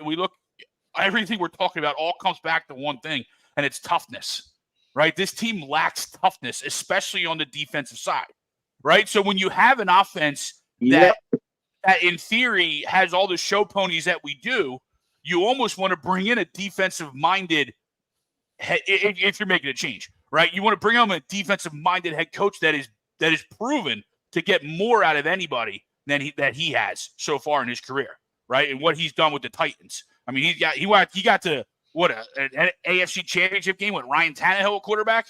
Yeah. So I think he'd be, again, Nick staying, and I'm good with that. But the thought of Vrabel and that toughness coming in and being a defensive-minded guy, even though he obviously has coordinators, it would be so nice and refreshing that do that, even though in today's NFL, it's an offensive-driven league.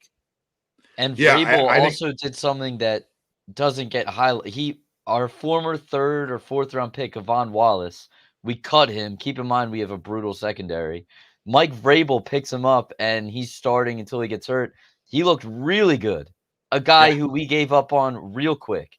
So it just goes to show you, like, him and Belichick have like a history of bringing the best out of cheap linebacker and cheap secondary play. They've done that forever. Yeah, like, sometimes the scheme is just that good, right, Luke? Yeah, to your point, right? The scheme's that good, so it can cover things up. It puts guys in good positions. It disguises stuff really well. I think we have to look at history here, though, boys. The Eagles have not hired a defensive-minded head coach since Ray Rhodes. Oh no, it's never going to happen because I don't let it. I think Jeff and Howie, they want to try to score 45 points a game. It's even before Howie. Jeffrey Lurie's had a hard-on for offensive head coaches for almost 30 years at this point. I mean, I don't need Vrabel as a head coach. Organization around. I don't need him as a head coach. You just bring him in as a coordinator. Yeah, he's going to get a head coaching job somewhere, though. Well, not by paying. Well, he probably will, but I'll give him $7 million to be my coordinator. I'll give him head coaching money to be my coordinator. Good luck. You want to win? You want to win? I'm with you, but I don't see that happening. But I No, don't think but I don't think he passes up a head coaching opportunity anyway. Yeah. No, of course not. But he might not have one this year. That's the point. He will. Maybe.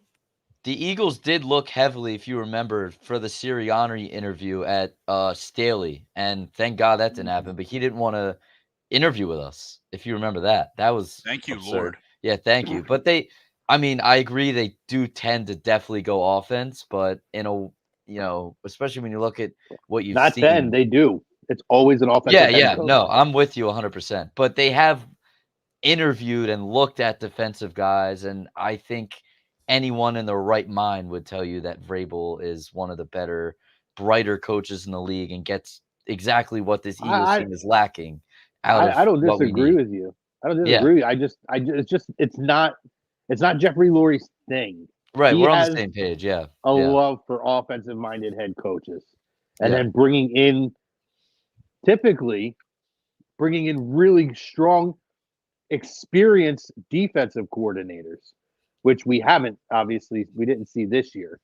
And I think that's why they might go back to that, because you had Jim Schwartz, who was a guy who had tons of experience, had really good defenses. Jim Johnson, overall, they tend to circle back to what worked. Right. They tend to have a good philosophy and a good reputation of being able to self-evaluate in terms of stuff like that and say, okay, well, this worked before. Let's go back here.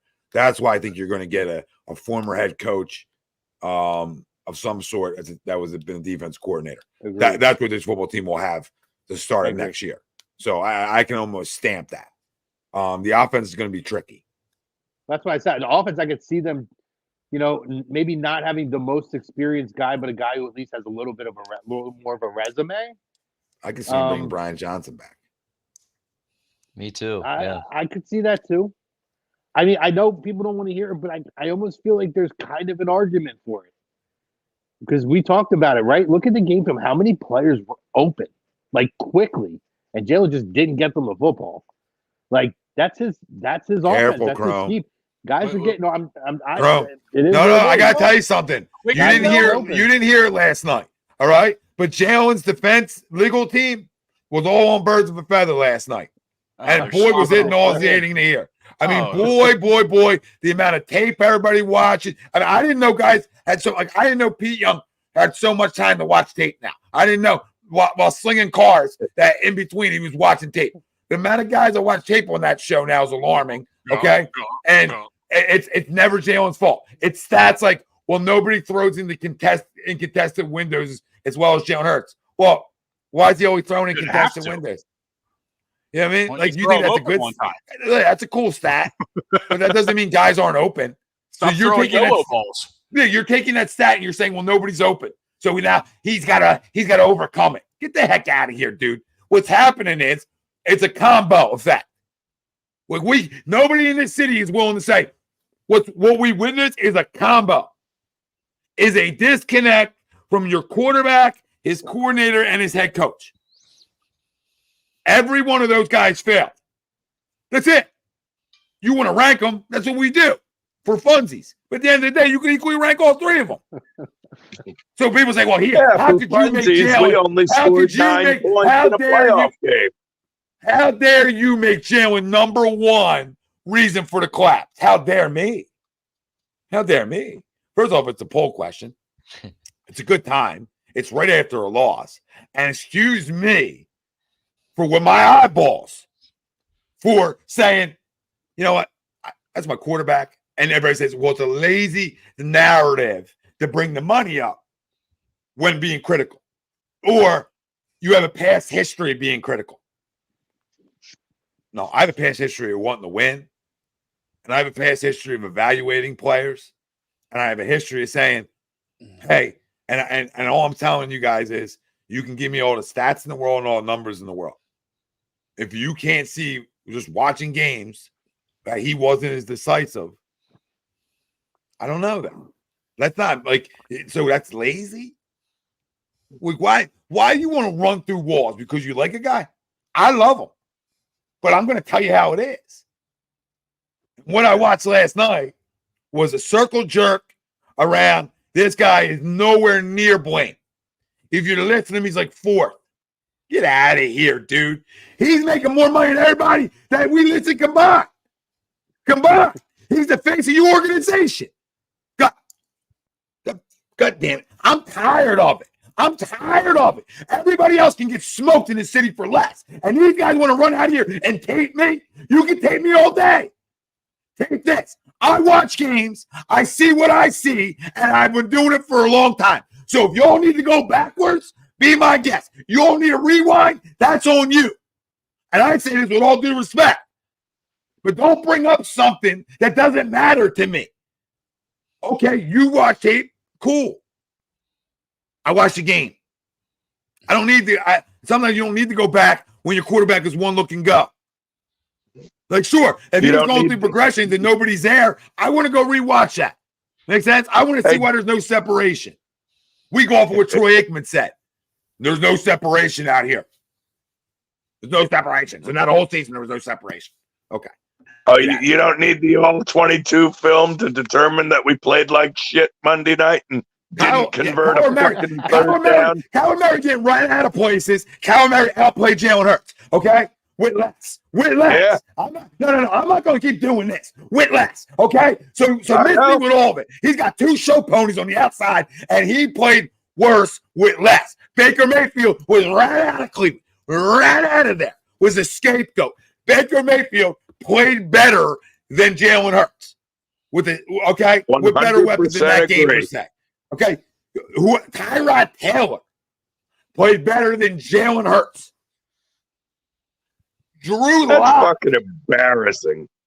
Drew Lock played better than Jalen Hurts, but I'm being lazy. My narrative is lazy. No, I want backups right better than my franchise guy. You're telling me all their coaches are great? God damn it. You tell me all Brian Daboll and all these guys, Jonathan Gannon. You tell me all these guys are great designers? They're great designers. Freaking miss me. This league's about your stars, dude. Get him. Design matters, of course, but take over a game. You can't even sit here. I praised him when he was winning games late. Praising him. I couldn't give him more love. But when my football team collapses, he's at the top of the list no matter what, unless he's thrown for 303 tutties and no picks and our defense getting scorched. Come on. Who we lost to. No offensive rhythm at all. 0 for 9 on third, but that's all in the design. I want Dallas got it wide open. You know why they tell you that a guy is just running and he's a decoy? You know why they tell you that? Well, we smart enough or we need to watch tape to know why they tell you that. I'll tell you guys. They tell you that because they're making up for your quarterback not going through his progressions. So keep talking to me. Like I don't got a track record and shit. I ain't some dry jock sitting on Twitter running my mouth about it. I come out here and I show up after every game and I watch every game and I show up every week to talk it. So don't tell me I don't watch tape, so I don't know enough. That's disrespectful. That's like me saying you watch tape. Well, okay, you're less than me. No, I don't criticize it. But don't tell me what my eyes watch doesn't matter either, because you want to go back and tell me how this was a bad design or that was a bad design. That's convenient. So you tell me you watch 70 plays from every game? No, you don't. You watch them on Twitter that pop up that are convenient to watch and support a damn narrative. That's what it is. And I'm not here to run Jalen out. I love Jalen. I'm giving him his chance to respond. But don't just act like he didn't play terrible. I mean, downright terrible. Get the freak out of here. That's home. It's over for 250, 300 with nobody. And he's 90. Freaking 90. He's been running the same play forever. Don't get to tell me about design. Freaking done with this. I'm done with all the defense. You want to defend him and act like he's deflected and he's like fifth in your blame game with A.J. Brown and DeVonta Smith and Dallas Goedert and DeAndre Swift and that offensive line? You're what? So what's going to happen when that's not as good? What's going to happen then? Real soon too. I'm telling you, I'm not playing this crap anymore. These guys want to come on here and passively aggressive. Come on. Come on. You better bring every video on the watch then. I want all of them on the watch. Because you're going to also can watch tape, right? And have a narrative in your tape. So don't act like the tape don't lie to you or anybody else. Like the tape's always factual when you walk into something looking for a narrative. When you're looking for bad play design, it's going to show up. What makes you think you're a good play designer? You got NFL experience? And their play design stinks, by the way, half the time. All right? But come on, man. How many times he missed guys? How many times? When is he audible? He have an audible in him? He got to check it. He got to check. He got anything? We're going to dismiss that in a league where you may change it at the line. We're going to dismiss, boys. I need tape for that. Not when I can hear him, I don't. How long we want this rant to go for? I got to pee so bad, and I will continue to unleash nonsense that some of these guys in this city want to talk about. To defend whatever poster they got, in their bathroom. Just waiting to take the pants down for it. I'm sick of it. You want to say, all right, man, like you want to defend them a little bit? Be my guest. Okay. You're defending throwing for like 140 yards. I don't have to go to work till 4 a.m. I might just take you in. I might drive you in. tonight. But he didn't like Noah, Chrome, Greg. I know Luke hasn't been around as many. But come on, it'll work. The amount of quarterbacks that have won a lot more, a guy who won a lot more than him was always walking scrutiny. And rightfully so at the time. But walking scrutiny. The guy after him. Yep. Not a nonstop scrutiny. But this guy. City. Yeah, go ahead, Greg. This city's always been about the backup, regardless of who's the quarterback. It's always been the backup, right? It was always what was the kid from in Don's era? Who was the kid from Rutgers? Who's their quarterback? Mike McMahon. Yeah, McMahon. Yeah, Mike McMahon, and then Jeff Garcia. That's my cousin. And then when by Carson's the way. here, you get Big Dick Nick, right? And now now we want to run Jalen out, but we don't have a backup. There were some people calling the dial that were wondering if Mariota should have played the playoff. No, he shouldn't have. There's so many. Of course, he spot shouldn't on. have. There's so many guys in this city that have been just destroyed for less. But we can't. You can't be critical. No, it's like it's amazing, and I'm not telling you that. Like again, I'm not over here defending the coaches when I say that. I get it. I'm watching enough football, but that doesn't excuse, babe. You're playing. You kidding me? Are you kidding me? We're that much dry jocks.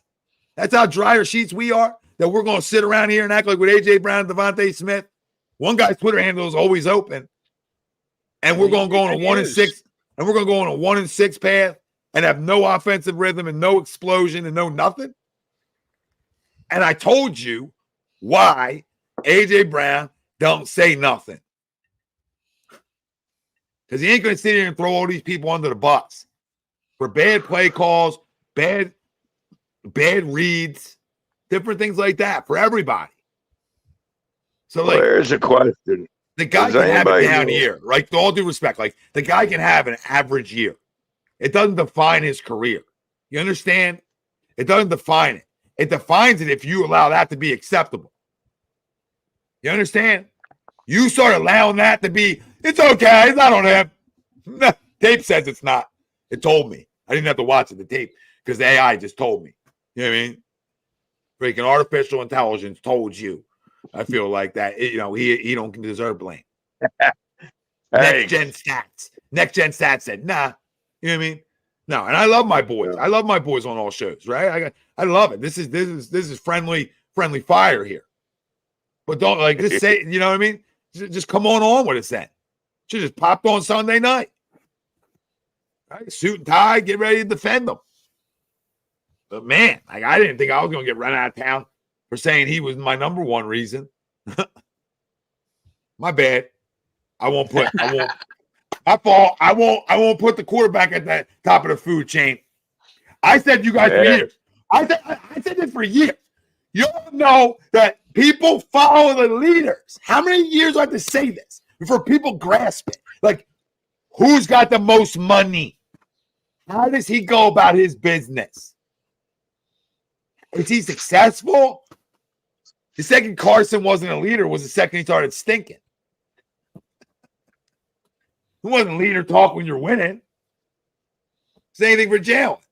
He's had some poor examples on the sidelines of some iffy, sketchy leadership. But we'll see. But he deserves more time. Like it's not I saw a lot of sulking on the sidelines. I didn't see a whole lot. I didn't see a whole lot of interaction with teammates. I did too. Meanwhile, there's others that want to bury A.J. Brown, even though he doesn't deserve that. I don't know. Well, I don't get it. Like, I mean, I know when Uncle Sweeps is on this side, he's a little questionable of AJ, right? And rightfully so. I get why guys are, but like I know Sweeps isn't trying to run him out of town, right? He just has some question marks with him, and I think we all have some question marks. But I do believe the guy just wants to win, right? And I do believe the guy's a good teammate, and I do know something I don't need to believe or know or anything or believe in that I just know to be factual is he's a specimen. Yeah, dude. Right? Like do we know? Hold on, no, real quick, because I got to go pay. Yeah, right? But honestly, I really don't care. I don't care if he's a great teammate, indifferent, bad. You go put up numbers like that, you be whoever you want. You're just a wide receiver. You ain't my quarterback. Right. Like that comes with the position, man. Jamar Chase is all talking at the postseason. Like, I don't know, it depends how much I take. Like what? Like what? Like, you know what I mean? Like ain't hearing that. Like he's a bad teammate. No, he's trying to get his bag, dude. This is what it's become. Right? So you got to understand it. Doesn't mean guys don't want to win. Dude, do any of you happen to know why AJ didn't travel to Tampa? I was a little confused by that. Maybe they told him to stay home because of the need to get extra rest in case we would have advanced or something. Or yeah, I don't know. I didn't hear anything, so I'm not even going to speculate. I don't know. I don't even want to throw anything out there. I didn't hear anything, so it was definitely very strange. It was strange that he wasn't I thought it was there. strange that he didn't travel with the team, but Definitely agree there. I don't know. Like you said, I didn't hear, but you can always, maybe the weather had something to do with it, or the perception of the weather, and didn't want him on the sideline. And I don't know. Like you said, it's all perception because I have no idea. But it was strange. It was definitely an odd thing to see that he wasn't around. Yeah, especially for a playoff game. If he would have, God forbid, torn his ACL or something like that and had to have immediate surgery or whatever, then I get it. But I was a little surprised. That aside, I think AJ is way, way down on the list in terms of problems. Shit, if it wasn't for him, I don't think you're winning. I don't think you're making the postseason this year. You know what I mean? No, absolutely. But the bottom line is, Jalen, he's got to stop turning the football over. He's got to find a way where he's going to be able to see the whole field again. I don't know what the fuck happened there, but he took a major step back this year, and it was definitely evident over the last 7 weeks of the year. And that was, disappointing to say the least. And, if you would have told me at the beginning, even 8 weeks ago, if you would have told me, take the defensive side of the ball. If you would have told me, the Cardinals aren't going to punt on it. They're not going to have to punt the whole day. And then, oh, by the way, in the wild card game against the Bucs, you're not going to convert a third down offensively. You know what I mean? It just seems like it's been a total failure on both sides of the ball. Absolutely. I'll take it one at further, Noah. times. And I think everybody owns a piece of this pie. Yeah, absolutely. I take it one further. Obviously, future bets. I had the Eagles over 11.5 wins. We're sitting at 10 and 1. Wow. We're sitting Oh, at 10 and 1. I don't cash. Wow. oh, And on top of that, obviously, you then go, I have Eagles NFC East champs, right? That naturally doesn't cash. You were 10 and 1. I'm sitting there yeah. like counting that money, like, let's go. When I come home Of to Atlantic course. City, we're gonna have a good night. Nope. Yeah. Nope. And doesn't even cash. after this, I'm sending even them after to the the Nikola slide Center next week. started, even after the slide started, you're probably even telling yourself, well, we have the Cardinals and Giants to finish the season. We should be able to, So and I for just need one win. us I need to 2 not wins. get it done. And I'm sorry, but that's part of the reason why I think Nick Sirianni needs to go. It's not just the fact that it happened, but how it happened. And I just think if you're Howie, I know I touched on this earlier. If you're smart enough to take a step back, bring in a guy. Now I get it, Jeffy. He doesn't want to pay Harbaugh $15 million. Well, damn it, how many billions are you worth? Pay the guy. You know what I'm saying? Look at his track record. I just think they got to at least consider it. You know, it's. Yeah, I'm not a Harbaugh guy, so I'm not as sold on Harbaugh as obviously others are. Right. But he's definitely I'm certainly not sold. I'm certainly not sold on bringing Nick back. I got a lot of concerns. I got a ton of concerns. I mean, and I don't know. It's. I mean, you better bring in real experienced coordinators, offensively and defensively, for them to have a prayer at righting this ship. I think they need a really experienced defensive coordinator. Offensive coordinator, I just want someone who's called plays. I don't necessarily care where he was or anything like that. Of course I care, but I'd honestly put more money into the defensive coordinator and have him really run things. Because to be honest with you, I also think it's such an offensive league that person has a higher chance of staying around and really, implementing a culture and being around for a longer period of time. And I think that's what we need. Offensively, I think we need a guy, yes, who can design, but more importantly, who's called plays. And I think a lot of times, especially in the game, this past Monday, a lot of times maybe the right things on the sheet are there. Who knows? We don't know these things. But like on a 3rd and 2, why is the check, which you saw him check to, the first third down of the game on 3rd and 2, why is the check a 40-yard outright, like everyone? Exactly. Like, why are we throwing it 20, 30, 45 yards down the field? You're damn right. You hit the nail on the head. I don't understand that at all. So that play, to break down that play, essentially was he knew they were bringing heat, and maybe they didn't have the package to block, and so he checked out of a run. So their check from knowing it's zero blitz all heat is let's run 4 verts. I don't necessarily think that's a great coaching idea. Whatever.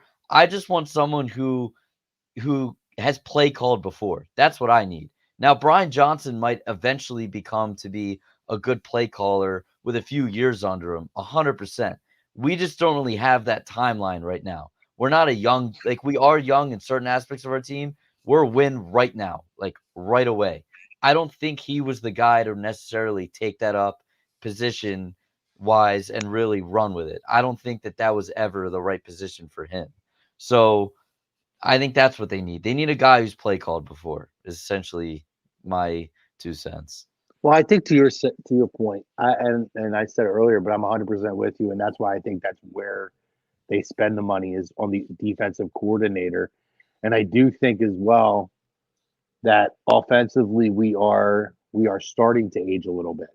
Mm-hmm. So you do have a little bit more time because we have gotten much younger on the defensive side of the football. Now the secondary is getting older, but to what Tom said earlier, there is a lot of young guys that, when you look at guys like Ricks and you look at other, some of the other guys that are out of Ringos, there's other guys that are going to continue to develop. So they have guys that they can groom behind Slay, and if Bradbury's here, which I don't think he will be, but well, you got 1 year deals, right? You got all those types of things that you can do, right? Right. You got Exactly. Isaiah Rodgers coming back next year too. Yeah, from the Colts. Isaiah Rodgers from the Colts is a good player. He's a good. To your point, though, Chrome, I think they like a lot of those young cornerbacks, those young secondary pieces. I think they like them. It's a hard league when you're that young, when you're rookies. Absolutely. Right? Unless you're special, it's sort of hard. Which Tommy, again, goes back to a couple years of the draft when we're clamoring, 2-3 years ago, hey, this is where you get your young cornerback. Yeah. This is where you get your guy early. This is where you get them because you can then groom those to where we're now at this time, we're not looking for a rookie Eli Ricks or a second-year Josh, undrafted free agent Josh Jobe. Yeah, they're looking for the play. Yeah, they're looking for the Jalen Mills all the time. They're looking for like the undrafted 6th, 7th round guy that can come out of nowhere. Now, I'll say to Chrome's point, about defense coordinator, right? Like you can bring in the best you want, right? And that's going to be great for us, right? But then it comes down to, okay, like we now got to get talent for that side of the ball because we're young. Like what Greg was talking about, like Reed and Sidney are both young guys, right? Both of them seem to be banged up a little too much, so that's a concern early on in careers. But it also could just be this year. Sidney's out for a minute, but Reed was banged up a lot. Definitely a better tackler than the guys we saw out there the other night. Byard's right at that, like maybe he has another year or two really good in him, maybe he doesn't. I wouldn't be against bringing a guy like that back, right? Because of his experience, because I don't want to pay him what he was originally going to get paid. And how does he work in a system where he starts from the beginning of the year and has a whole offseason, right? Those things matter when you talk about the safety position. They absolutely matter. I don't care what anybody says. It's hard to just walk on a team and then like have to play, it's hard. So, we'll see where that goes. But then obviously the two corners are old. Then you have some younger guys behind them. And then your line's like a mixture, right? But it's not like incredibly old. And then your offensive line's the same way. Your offensive line isn't incredibly old. Goodness gracious. You got Dickerson and Malata and Juergens. So you have young pieces.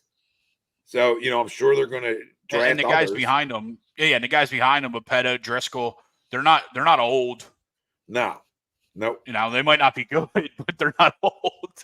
Yeah. They might not be starter quality though, right? What about Lane Johnson, guys? I'd say he's still pretty damn good, but I thought his level of play maybe dropped a smidge this year. Maybe, but I still feel like he only let up 1 sack. Yeah, nothing alarming. Yeah. I'm fine with Lane. He's a leader and he's respected and he's really one of my big time leaders in this locker room. And the biggest thing is I'll say it right now, and people are going to laugh at me. I don't think Jason Kelsey's done. Like, I think you guys got to understand this. When you're talking about when it just happens, you feel like it's over. Your body is telling you, come on, we've witnessed this. Your body is telling you it's over. Give him 2 weeks. Bet you that body's saying, I got another one in me. I'm not going out like that. Like, I'm just making a point. Like, I'm so elite. Yeah. I'm still elite. He had a great year. Well, it doesn't sound crazy. It wouldn't shock me. It wouldn't shock me if he came back for one more year. Well, I think and that's why I posted that. Like I posted reported because it's like it's just a report. He didn't say it. I think too in the post, the report is that he did tell the team that. However, I didn't feel like anybody was committed to that either. Like Jalen talking, like they basically said, if he's done, he's done, but he's always got a place here, leaving the door open. I don't think the chances are high that he comes back, but I think there's a reason why he didn't address it on New Heights this week. And he said the announcement will come, or there will be an announcement when the time is right. I think he's going to wait and see. Maybe he's going to wait and see what this front office does in terms of coaching staff and everything else. I think that matters. I think if you bring Nick back, I'm sure he's back, right? And he put the right pieces around him. I'm sure I could see him playing one more year. Like, I know, like, after the game, he probably said to the guys, this could be my last one. That's absolutely truthful. I'm sure he said it. Hey, guys, this could be my last one. And that's perceived as he's done, right? Rightfully so. I get it. Makes sense? Like, this is Kelsey's last game. Hey, guys, I think I might be done, right? You know, because your body's telling you that. But in a month from now, your body could be telling you something completely different, right? It depends how he feels, right? He's played a long time at a tough position, and he wants to walk around and be with his kids, but it's hard to leave. You know, you think about your kid's future at this point. Oh, I'm not talking to him as a father, right? I'm just talking like as a father to me. Like, I'm not counting nobody's money. But if 12 or 14, $15 million on the table for one more year, sort of hard to say no to that. Like, sort of hard to say, all right, one more, and then that's final. Yeah, I got to listen to modern medicine. He'll walk forever. You know what I mean? Yeah. to what Dave said down here too. I got to listen to the podcast because from what I was told from people to listen to it, there was no 100% commitment that he was done. Right. I listened to it. It was none at all. And even if you listen to his exit interview, pretty much kind of same thing. He talks about a lot about like next year, like a ton of a lot. And Brady was in a similar situation where like it kind of got leaked to the media about what may or may not have been said. Then he came back the next year. So yeah, I wouldn't be surprised at all if he came back. Keys. Look at it. I love it. I love it. A little CIA That's work. so funny. Kelsey doing a little see FBI.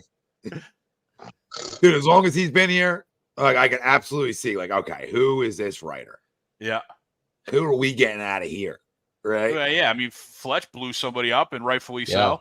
Who did Fletch blow up? I didn't hear it.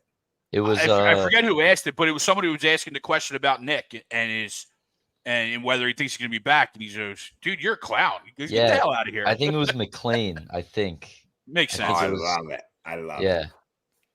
I love it that he smoked them. McLean's always seemed like he's been the mole in there. Mm-hmm. You know what I mean? I don't know. Somebody's been there a long time though, Jeff. And he does good work, but he's old. Yeah, I mean, he's always looking for a story, right? Yeah. He's always looking for a little disconnect in the locker room. Like, he loves that. I wouldn't be shocked if it was Jeff. I actually think it is Jeff McLean. I actually making a plea right now to Howie Roseman. That's their job, though, too, right? To be honest, it is their job, right? They is get it though? paid on the clicks and the views, right? Yeah, but is it though? Is it morally your job, or is it morally your job to report the facts? 100%. And not go hunting for a couple rumors that might not be from credible sources. Don't disagree 100%. Right? Like, that's just factual reporting. Like, I'll never come on here and tell you I heard something unless I really feel like I heard it from somebody I believe, and it makes sense and it connects dots. Right? I'm never going to do that. So if I was a writer, I'm going to report the facts. You know what I mean? I'm not looking for the story unless the story my source gives me, and my source is that trustworthy, where it's giving me a story that said, okay, all right, let's run with it. But you know the world we're in today. It's the race to first, not the race to right. Yeah, like the one guy who was right was San DiFilippo, or whatever his name is. Yeah. You know, he was right about the Carson blow up towards the end, but we all sort of felt that anyway. So, you know, or during the Super Bowl year, that little blow up or whatever it was with like Sproles and stuff. But whatever. But these guys try to create divide, though. Sure. Like they almost are like little snakes.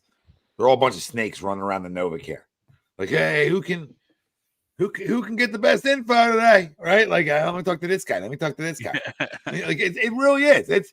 It's some grimy shit. Like that. Yep. That's the stuff that goes on in there. Oh, I don't like a bunch of rats running around. Like, Jeffrey needs to clear the rats out. If I'm Jeffrey, I restart. And restart who's in my pressers. And we'll say, hey, Jeff, we'll be there if you need us. You know what I mean? Yeah. We'll represent you if you need us, Jeff, because this is getting out of control. These guys are trying to tear you down. Let's bring in some guys to build you up. You know what I mean? At least they won't ask about the Tampa Bay Bucks playing the playing in the conditions in Detroit. Right, like, Oh, I people- heard that. That was great. That was awesome. Yeah, it was good. What a dumb fuck. Jesus Christ. They've only played in a fucking dome since 1970 fucking 5. But, Their whatever. entire existence. Well, You never know. The roof might collapse before the game, fellas. So then I guess it would be 13 degrees or whatever the fuck it's supposed to be. Jesus Christ. so real Let me quick before guess. we get- That was a Buccaneers reporter. Yes. I would assume so. What did she wake up and finally realize that the Buccaneers are in the playoffs? Probably Quite just got possibly. called- probably just got called on to the job because they are in the Boy, playoffs. what a sports town Tampa is. Can't believe we lost to them. Yeah, everywhere it's 75. You know what I mean? Everybody, yeah, whatever. That's amazing. So, Sixers, really good Big win win. last Big night. win. Big win. Obviously Siakam traded today to the Pacers, right? Yeah. So good, good move for the Pacers. All right, but there's been a lot of rumblings about we need another guy, and I don't think we do. I think we're really good, and I think we're clicking on all cylinders when Joel's playing. And I don't think anybody beats us. I mean, last night showed us that, right, guys? It was last like 7 minutes. We took over a game. Yeah. You know what I mean? We didn't see that in a while. That was enjoyable, especially after an Eagles loss. We definitely needed it. Definitely needed it. So what are you guys' thoughts on this basketball team, and your thoughts on any trade ideas or stuff that you guys think you want, right? And then if anybody says Zach Levine, I might just take you off the show. So Come on, someone say it. yeah, nah.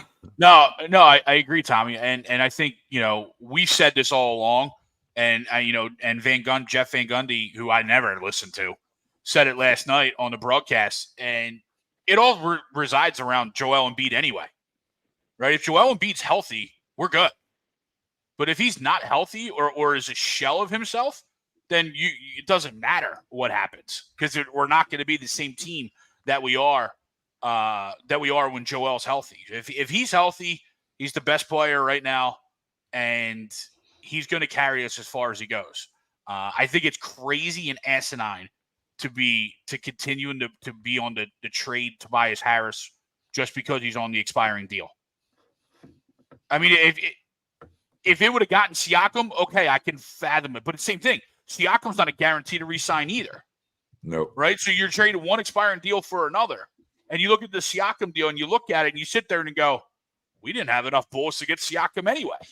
Between the third, first, and the two players, right? We probably could have pieced something together. But when these trades come out, you laugh because it's just that's a lot that Indiana's given up. And Tobias Harris, I've said it a bunch of times, the last few postseasons has been our most consistent and best player. Yeah. And it's just crazy to me that everybody wants to run him out. Yep. A guy who's shooting 50. Well, a guy who's shooting 51% from the field this year. Mm-hmm. That's crazy. 18 a game. Like you're just thinking like that's not like you want. What are you replacing those numbers? You're going to replace those numbers with a volume guy. Like, Yeah. I don't want to replace those numbers with a volume guy.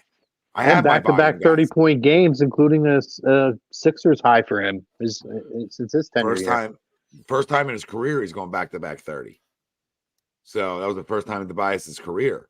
So you're getting the best Tobias Harris right now. So he's in the perfect role. Yeah, because he's got two guys who are going to get their shots, and he gets enough, and he's shooting well. So that like you know what I mean, he's efficient. Like last year, he averaged 14. He averaged 14 because you had a ball hawk. Yep. You know what I mean? Now, obviously, you would move him to get somebody else, but I'm not moving him for a guy like Levine. No. Who I got to take on that contract. That's stupid talk. Like, I don't like Zach good enough. Like, maybe he is, right? Like, I don't know. But I always look at the box score and it's 9 for 23. You know what I mean?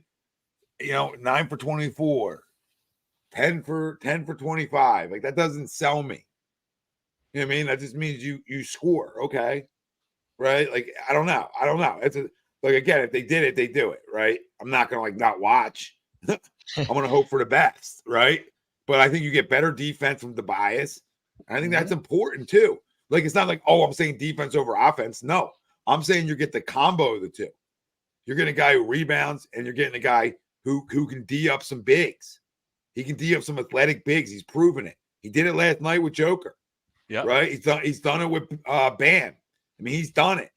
So the fact that we're trying to move on from that, listen, unless it's for something better and clear as day better, I don't know if I pulled a trigger. I got my 2 stars. Yeah, and I think the 2 names I looked at are off the board, right? Obviously, because Siakam and Anunoby are the 2 guys that I thought would be really good fits here. Both guys are off the board. So, I would be for a guy like a Donovan Mitchell, but the fact that Cleveland's playing well and is bumped up, I mean, I get it, Greg, but he's a big-time scorer. He's Zach LaVine, though. He's definitely better. Shooter. He's much better than Zach LaVine. He's a much more efficient player than. He's better than LaVine, but the problem I have with any name like that is I got Where's he gonna play? Why am I? Hold on. This is the biggest key we're not talking about, guys. Is why am I trying to take the ball out of my second best player's hands? Which is Tyrese Maxey, who's averaging 26 a night. Why am I trying to take the ball out of his hand? All I'm doing, that's not poo-pooing what we're talking about, but I'm just elaborating. All we're doing is taking it out of his hands now for somebody else to get 20 shots up. I got Maxey. I want to see him develop, and Maxey and Embiid's chemistry is electric. Now you're gonna have somebody else that has to come around and stand around. I don't know how much I love that. Now, listen, I believe in Nick Nurse. I'm just throwing out names I like. I mean, I don't mind. No, yeah. I believe in the system. You want to talk about a guy who could score, who really, I mean, I've watched a couple of their games this year, and he doesn't seem to demand the ball as much as he did earlier in his career. I think could be a good fit here, and could be a guy who, if Joel's out, could put up a 25 spot for you. I think if we're going the Chicago Bulls, DeRozan's much more of a fit, I think, for this offense. He's a guy who, and we saw it here, right? He could put up 15, 20, whatever. He seems to be a guy now who has taken more to a higher end, but a complementary role to whoever the quote unquote big scorers are in the team. But he's a guy who can put buckets in as well and play a little bit of defense. I wouldn't mind him. I want to trade Tobias for him, though. You know what I mean? No, I'm just throwing names out there. Yeah. I'm just saying, Tobias would still be here, though, right?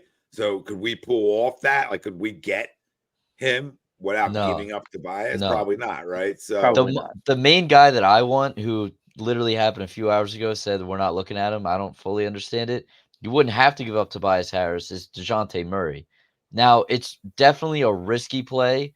I see why people wouldn't want to do it, because he is getting paid not to the $30 million extent, but he's getting paid mid-20s for the next 4 years. So in terms of cap flexibility, it doesn't give you all that much moving forward. This would pretty much be your team. But I like it because he plays off ball, he defends a lot, and he can score.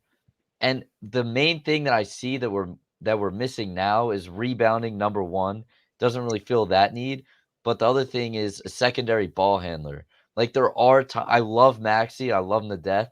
There are times where he can't beat guys off the dribble. Like a Drew Holiday. He has nights where he can't beat that guy off the dribble. And it's going to happen. He's young and he'll get better. He's gotten better each and every year. If he played alongside a guy like that, who he could swing the ball to on the other wing and can take advantage of, probably the fourth best defender on the other team, I like the sound of that a lot. And he spaces the floor, defends. I think he fits right in. He can average 13, 14 a night and still have a ton of value to your team. Yeah, right now he's averaging 21 a night, for about 5 boards, 5 assists. That's my guy. That's the guy I want. Close to a steal and a half, right? Close to a steal and a half, 47% from the field, solid, and 38% from 3. So, and you're not giving up Tobias for him. You're not giving up Tobias for him either. But it was reported today that we're not interested. So I guess to hell with it. I would love Marcus Smart, but I don't think they're He's having Maybe. probably the worst year of his career this year. And I'll say right now, I love That could talking change, Eagles. though. Yeah, it could. That's 100%, especially in a Better winning team. environment. Yeah, That could definitely. change. I love Eagles football, but there's nothing I like more than Sixers basketball. I'm a junkie for it. The trade thing, I'm all for that 100%. I've never been more sold than right now, but similar point to what you made about Jalen earlier. I love Embiid. He's my childhood. I love him to death. I'm going to make the same point to him right now. This is it for me in terms of believing him in a playoff level. Like, this is it. He has the spacing. He is the coach that we've dreamed of. He has it all to a certain extent. He needs to average 30 points a night in the playoffs. Has to. Oh Like, yeah, it's you but like it hasn't. you ain't Like, wrong. yeah, You no, ain't no, wrong. I know. I'm just no one really likes from a like the We national talk NBA standard, fan. bro. Yeah, We talk national standard. NBA fan bring it up, but a Sixers guy right now is really defending him to win MVP. They don't really bring that up a bunch right now. No, we know the elephant in the room. Yeah, totally. And if people don't know it, then you ain't watching. But he's either been injured and tried to play through injury and hasn't been himself, right? So, and the times he was healthier, he was younger. So that's the only reason for exits then. But he's primed to win it. Yeah. Like again, I'll say about this team right now. If you told me we didn't add anything, this team can win an NBA title. And you'd be like, wow, how can you say that, Tom? Well, they got Joel Embiid. So They have spacing too. That's the biggest thing when you talk about a platoon and you talk about the kind of guys, that you can put around him. Oubre, Melton, guys who can space the floor and hit a three. Tobias, right? Like Maxey. So I mean, you're spacing him with a lot of different cats. Marcus Morris. Like we're good, man. Like we are good. Pat Bev. Like we got a good team. I like our team, and I think our chemistry is really high. And I think that matters because we have a superstar. And we have another guy who's arguably the same thing. And Tyrese Maxey, that's star numbers, 26 a night. You know what I mean? That's star numbers. And we had the third option. We have a third option at 18 a night. And I don't know what else we want. let me read off a list here, guys. CBS Sports just 2 days ago did a list of 10 NBA players who may not necessarily be on the block now, but depending on how the next month or so plays out, players that could be on the trading block. So let's just throw these names out there and you say yes or no. Okay. Trae Young. No. Clearly. No. Mikal Bridges. Yes. Yeah. I would 100% jump on him. Donovan Mitchell's another one on here. We already discussed him. Possibly. We could talk Right. about it. We could talk about it. Michael Porter Jr. Yeah, I don't know why they move him, but I yeah. don't think they would trade him. See, CBS Sports needs to buy a clue, but yeah. They're defending part NBA of it has title. Mikal Bridges part of it has to also do with price tag going forward. this Okay. summer. Brooklyn was offered 4 first-round picks for Mikal Bridges and declined it. Now, obviously, shit changes throughout a season, but it's going to take a lot to get him. Intriguing name here. Intriguing name here, guys, and someone who does not take the ball out of the hands of your star players, Draymond Green. Sign me up. No. Yeah, probably. I mean, think we already I would got go on Pat him. Bev. too. We already I got don't Pat need Bev. Why don't we just continue down that I would train? love that lineup for like 5-10 minutes a night. Those two just run around. And then with him, you might as well throw the dog on the hardwood floor and Paul Reed out there too. I mean, we Oh might as well just go full clown show, and I love it. We got a No, Mark. I mean- we got a Morris brother. We got him. We got Bev. Let's go. I think he brings you value. That'd be like the Bad Boys. And Not the to our Pistons team, back he in the doesn't. day. I don't think he brings anything that we don't have already on our team right now. I mean, defensively, he's locked down though. He is, but he's making a lot of money for a long. He's already old, and a bunch of shit has gone down. Yeah, I don't know his contract. I don't know like all that. So It's like Yeah, but if you win one title with him, like say this year, I don't care what happens the other 3 years he has left on his deal. I agree. Like, to me, it's a win. I just don't think he gives us anything per se that role players that we have now don't give us for way cheaper. and are younger and been here. Yeah, I'm not like paying him that kind of money though, right? So No, he's making if you $100 million, so I'm yeah, if good. you ask me if I would take him, sure. But I can't. I mean, no. a name I would love. I don't know why he's on here though, because they're playing so damn well. But Paul George would be perfect, I think, in this offense. But I don't see any way that he's available. Free agent this summer. Still, if they're I Yeah. could see them still making a run and just taking a shot with him in the lineup. Oh, You know what I definitely. mean? Yeah. It's Really as wide unlikely. open for them this year as it's going to be, I think. Yeah. We are Carl Anthony Towns. We can already say no on that. Zion, Clippers are currently the 4 seed. No, and now, they're so I moving up too. Yeah. No, not the Zion. Jeez. not Zion.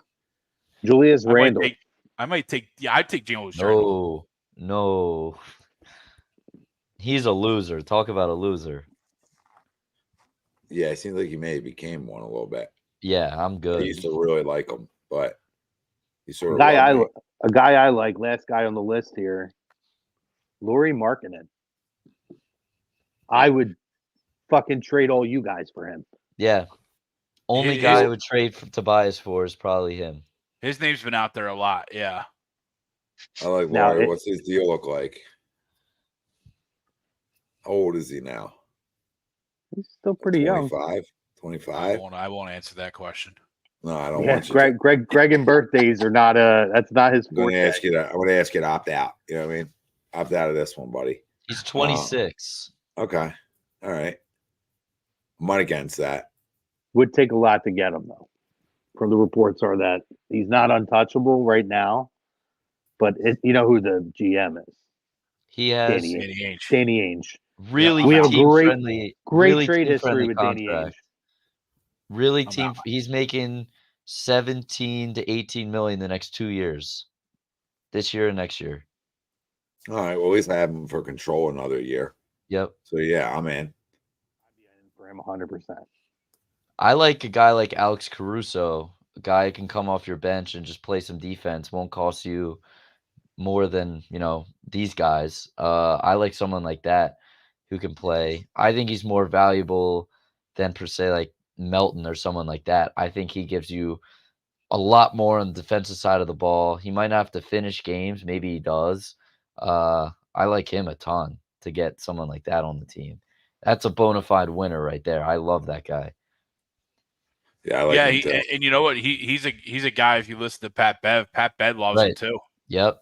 You know what I mean? And Tommy, kind of going back to your point about the team, seems like they like each other. This team does. Yeah.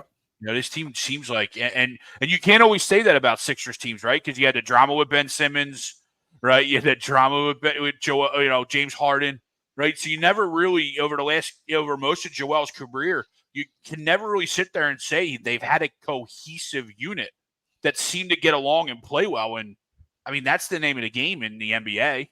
Well, you know what else? Everybody knows who the big dog is. Sure. Right? The one thing Doc did well last year was say this is a dictatorship.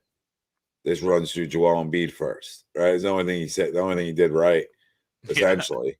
And then won him an MVP. Makes sense? So to give Doc a little credit on that part of it, and Nick's doing the same thing because these guys aren't idiots per se, even though Doc might coach like an idiot, right? Doesn't mean he's like a basketball idiot. Like, hey, this is our best player. We're going to run it through him. Common sense. And I think first of all, I think that's tough for Harden to cope with, right? Hence why the holdout, all the extra, right? So we fast forward to now. I think the other part of the cohesiveness is Tyrese Maxey is just hungry to always get better. Tobias Harris has always been good and comfortable with the player he is, right? And Joel Embiid's a superstar. So when you take out the egos, it's easier to be cohesive. It's easier to like each other more. It's easier to fight for each other more. Sure. And they've shown it in basketball games. They're just better. This team's head and shoulders better than they were last year. It's not even close. Yeah. You can just watch the games. The offensive design. We talk about design, right? Here we are with designs. But like the style they play with, the spacing, the players they got that fit the system. I just like it.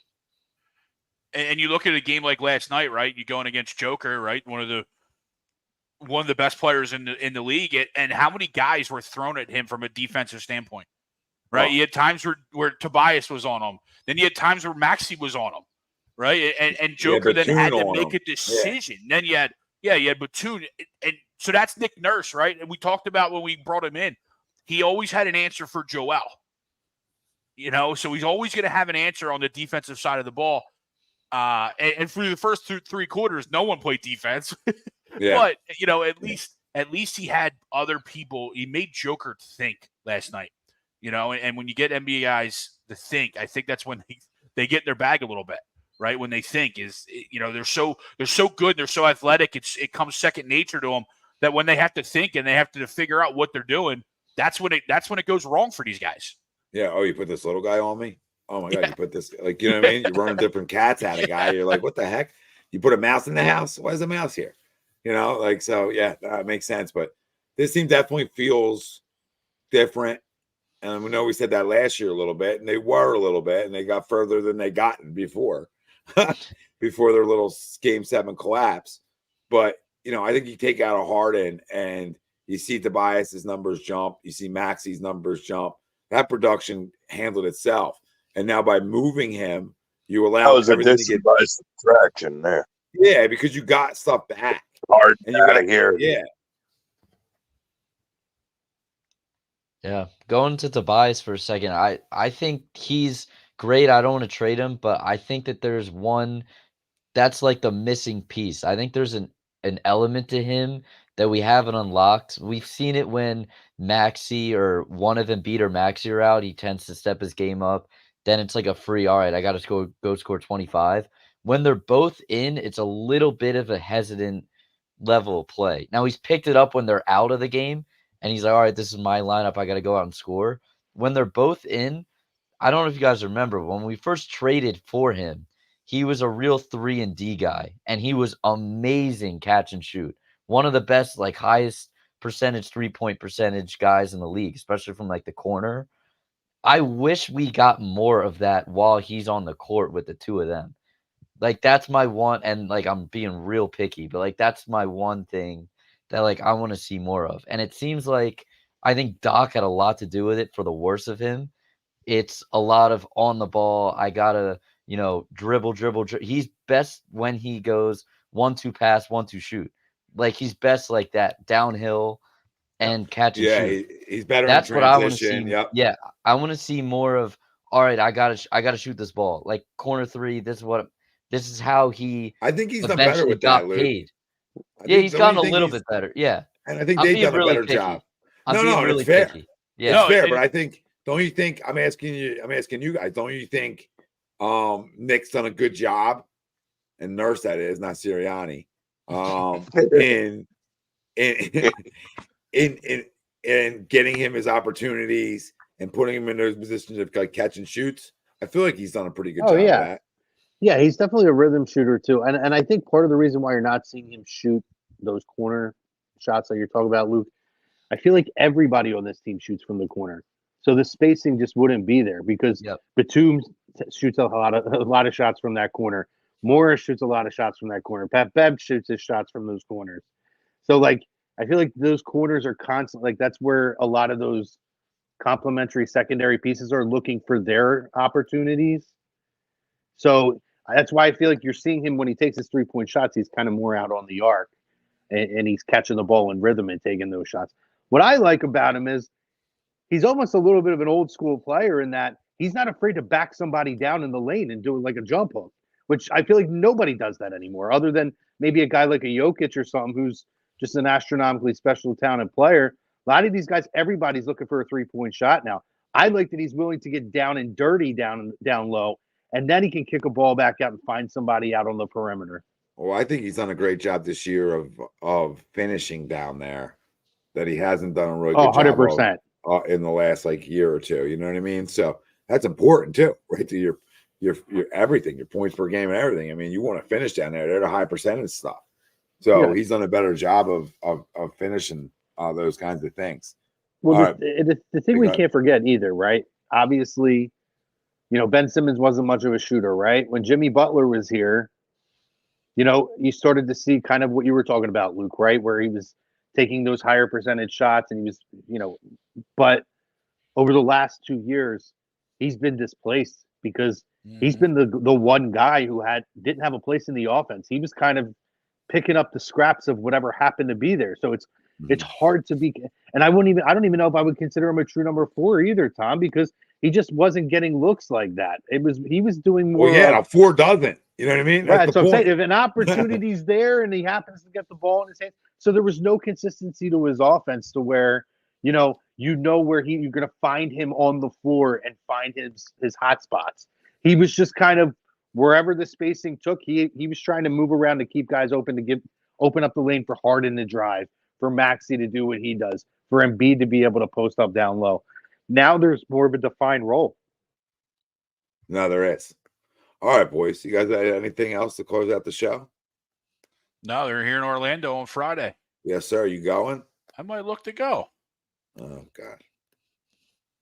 Well, maybe you should go because you didn't go Eagles box, so maybe you should go to this. I didn't go Eagles box. It was a good move. Well, maybe it would have been better if you went. No, that walk of shame would have sucked balls. No, maybe you're a charm. Maybe you were this season's charm, and you giving me credit. Yeah, what is going on? You could have taken the headset from Sirianni. Greg, this show was based on prior not giving you plays. Greg, this show for years was based on not giving you credit. I'm here to change the narrative for you, baby, and you're not letting me do it. All right, I'm never going to say that you're a great Googler. All right, I can't. That's been proven. But what I will say, I will change the other side of the narrative. See, Tom, unlike the coaching staff, is willing to make adjustments as needed. You do what you got to do to win, right? Or try to win. But listen, this show, obviously, moving forward, everybody, expect a lot of Sixers talk as we get closer to Philly season. We'll have you covered with everything Philly, Sixers for the next, how long. But obviously, free agency, different things like that. We will obviously give you whatever Eagles news is out there that we need to cover too. So expect us for all three. And listen, Ben, the way the Fly Boys are playing, people should want to talk about them. So I want to talk about them. I want to talk about a team that has taken on a little identity of this city. All right. And it's overachieving, but it's young. And it's exciting that they're young and they're doing this. And I can't say they have the best coach in this city because Nick Nurse is great too, right? But they got a great coach, a great coach. Talk about changing some thoughts around who he is too. Right? To you and a lot of people. Yep, definitely changed my mind. Yeah, I mean, he's a guy who can relate and adapt to his surroundings too, which is younger players per se, right? Yeah. And accountability, Tom. Yeah. Accountability. Excited to talk Flyers and then, moving forward, like I tell everybody every time we end the show, just so they know, we'll have a Monday night Eagles talk going on A2D, and then Tuesday you still have the hockey happy hour, but it'll be called Flyers Talk on A2D, so you got to check them out. And then Wednesday you have us, and Thursday you'll have Vetted still and Profan Talk. Friday in this very ring. Saturday you'll have a national show for some of my national junkies out there that love it all. We'll be giving you a little bit of that too. And then Sunday you have Agree to Disagree. So there's your lineup, babe. So enjoy it. And maybe even a little around the horn. We might even have a little around the horn. We're discussing it internally. So, we would love to have a little around the horn Tuesday nights. I think it'll be fun. So if we have enough guys that are interested in hopping on, once in a while, we can really make it fun and, have all our guys just rotating in and out. Keep a little tracker, a little scoreboard. You know what I mean? A little scoreboard, a little pitch count. Who's got the most dubs? Be good. It'll be a good time. So I confirm you guys are in right there. So see what I did? I just confirmed by saying it. Yeah. You guys all shook your heads like that. Everybody nodded. So I'm just okay. And all right. Great show. A2D Wednesday nights. We're brought to you by Royal Billiard. Go check them out. 515 Bethlehem Pike. Colmar, PA. Listen, all your game room needs. They got you covered. And more. Hot tubs too. So for Chrome, Greg, and Luke, Noah, I'm Tom, and fun we had tonight. and fun we had tonight. So tomorrow night, stay tuned. Vetted Pro Fan Talk, A2D Radio. Vetted starts at 5 o'clock. Pro Fan Talk starts at 7 or 7:30. Whatever. I'm tired. In that window. All right. We love Set you. your alerts and you'll find out. That's it. Hit the like, subscribe on your way out. Turn the damn bell on, and let's go. We're out.